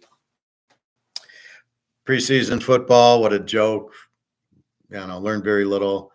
Now we get a bye-in, the season starts, and half the players are going to get injured because they're not in game shape and they're not used to getting hit, and the whole thing. It's a fucking nightmare. So keep that in mind. It should be a week 1 and week 2 of preseason will be rough. And college, we hit the first game, Georgia Tech, and now we got this week starting Thursday and then Friday and Saturday. So it'll be a nice weekend. Oh, no, it actually goes Sunday and Monday. There's LSU, USC, and then Monday, I think, is Florida State, Boston College, Notre Dame, A&M, Georgia, Clemson, Ohio State plays. We've got Michigan, Fresno State, fucking Bama, gets Western Kentucky, but the Boers new one. So this will be very interesting college. So that starts Thursday. So anyway, you can sign up for the class. So we go through all the picks, go through how to bet, or just go on www.teaserking.com and you'll just purchase the picks like you've been doing. And the picks are posted, so as soon as you buy, you'll get the picks. WEF warns of massive unknown crisis. What's that? The World Economic Forum? Oh yeah, well that's the dollar collapsing, right? Soon the dealers are wiped out overnight. I have seen it in February 2021 on a Sunday for silver, all wiped out.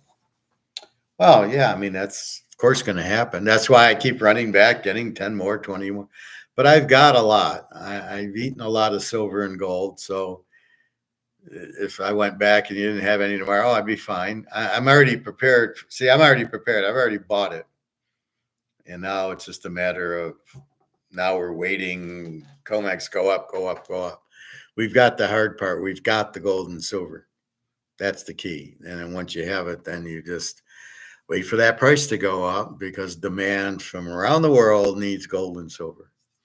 That's why you run in, you get another 10 ounces. Okay, yeah, okay, I'll do 10 more. It can't hurt. And then I really want to buy another 1/4 ounce of gold. And if that's it, that's it. I do have an interview tomorrow at 2:30, I think, with a company called Tenneco. They're an auto supplier parts. And they are laying off, and they're moving from Chicago here. And why are you hiring? You just laid off a bunch of people. So I don't even understand. Why are you interviewing me? You just laid off a bunch of people. And now you moved to Michigan. So I guess what, you're going to replace some of these idiots with the people from Michigan, I guess, because we are the auto capital of the world. So we will see. But so that's 2:30. So if I get the job, then I'll go and buy a bunch more gold and silver. But otherwise, I'm where I'm at. So the job is this, and the trust, and gold going up. So every $100, you make 5, 6, 10,000, whatever, how many ounces you have. You got 100 ounces, you make 10 grand every 100. So it goes from 25 to 30, you made $50,000. Isn't that beautiful? All right. I think that's it. I am having dinner. Yeah, massive unknowns crisis. Yeah, the dollars are worthless. We didn't know that. We've known that for 30 years, 50 years. Well, for me, 1995. When I got my master's, then then the eyes were open. I was out of the matrix. 1995. What a happy time. Galen, welcome to the class. I'm interested in being a mentee regarding the football locks and teaser strategy. Okay. I just gave you an email and I look forward to hearing from you. Thanks, Teaserking. Oh, you're welcome, Galen. Well, it's basically to get the picks, you either go on the site. I'll show you the site.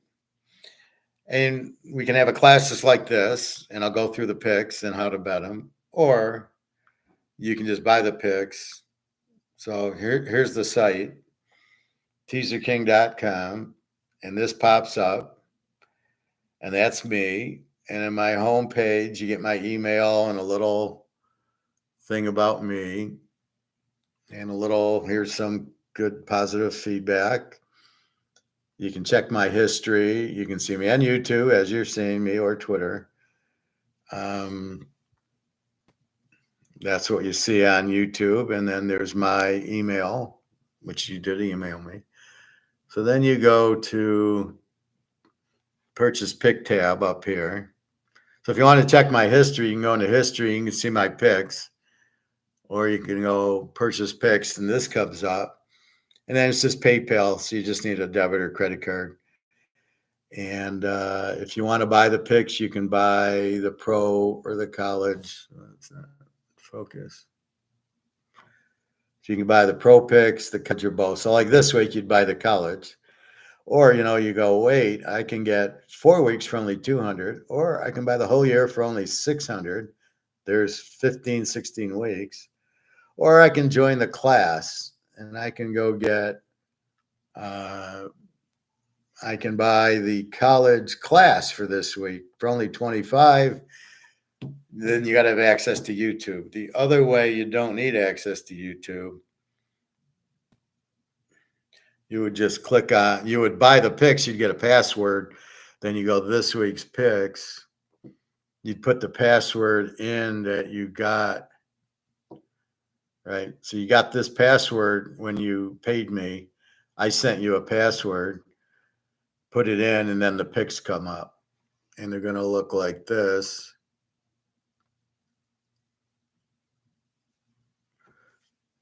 So this is last year. And so they'll go across. So this was the championship week, Kansas City, Baltimore, and the Frisco Lion game. And you can see the teaser line, and then you see what it is, and then you see the wager. And you're looking at the units. You would see units. You'd say, oh, 3177 units. And you base your units on your bankroll. And then over here, this was the Super Bowl. And I had to take two teams because that's a teaser. So I took Kansas City in 8 against the Niners, which won easy. And then I had Kansas City under because of their defense and the Niner defense. So we went under 54, and it was, 25-19. It was a 44. We had plenty of room, and there's the result. We won.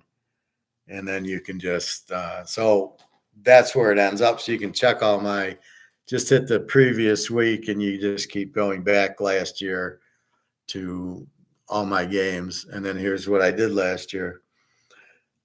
140,000 really units. This is pros.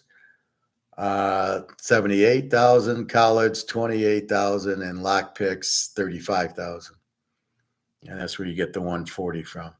And we just started 24, so that's why there's 0. I did win Georgia Tech, so I was a happy camper. And it was really an easy one because of the Uglia Buglia. So I'm very adept at the quarterbacks, the defense, and the coach. Those are the variables I believe are how you pick games.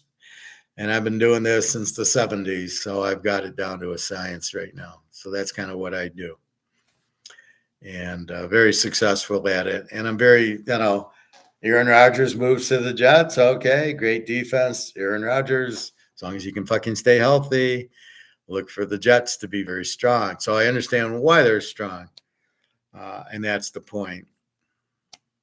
So that's what I do with football. And so like today, I reviewed the preseason and the college. And then we'll probably have a class Wednesday, or if you just want to purchase the picks on the site, you'll get the picks already. They're already posted.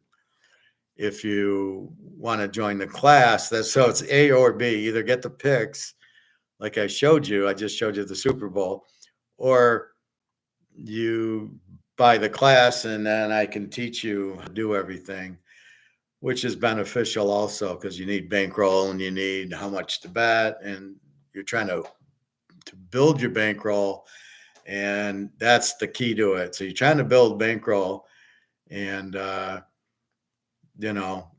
so maybe you buy a few classes and you say, okay, I got it. I just want the picks, but the picks are a little more expensive unless you buy the year. So if you bought the year, it's only $750, but there's 20 weeks. So divide 750 by 20, it's like $35 a week, which is very cheap. If you take the class, you're going to take the class every week, right? So it's all up to you. What time frames are you? Well, it'll be based on so there's a Thursday. I think there's Thursday games, so it'd be either Wednesday night or Thursday afternoon, and they would be like this, so they'd be live. And then when I end it, you'll have the password because I'll use your email to tell you when it is. So like on the weekend, it'll be Friday night for the Saturday, all the Saturday games. And then Saturday morning, I'll just go through the line changes, any late injuries. Cam Rising's not playing, or he is playing, or the line jumped from 8 to 9 or 10. And I will tell you that the picks will be in by the Friday night. The picks will be posted. So really we might add a play. We might have Ohio State plays Oregon, and maybe it's Oregon -3, and then the line, or maybe it's Ohio State -1, but we really want Ohio State as the dog. And then overnight, Saturday morning, and now Oregon's lane 2. I'll add that pick. Okay, we're going to take Ohio State in 8 because we love them as a dog. And then we add that bet. So the line movement on Saturday, a lot of shit happens just before the games, and we would be apprised, and we could add a pick for that. But once the pick's posted, the pick's posted. And then we can talk about, well, I want to play a 5-team teaser. I only show the 2-team teasers here. But if you use logic, you would go, if you bought the picks, you would see, you're going to see 10 picks. You're going to see 5 games this week. So if you want to play a 10-team teaser, you got the 10 teams. If you want to play a 3 or 4-team teaser, just look at the picks and take your best 4 and go, I got a 4-team teaser. You get odds that way. We're going to bet them anyway, so why not take odds? Maybe you get 2 or 3 to 1, depending on who your bookie or sports book is. So you can say, shit, this way I can bet $50 and I can win 200 hitting a 4-team teaser.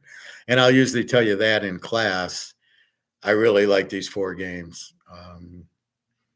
So that's what you would look for. And I usually I blend poker into it. So I say, these are aces.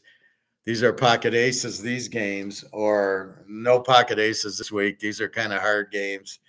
Not really sure. So some of the games just line up very easily, like Georgia Tech.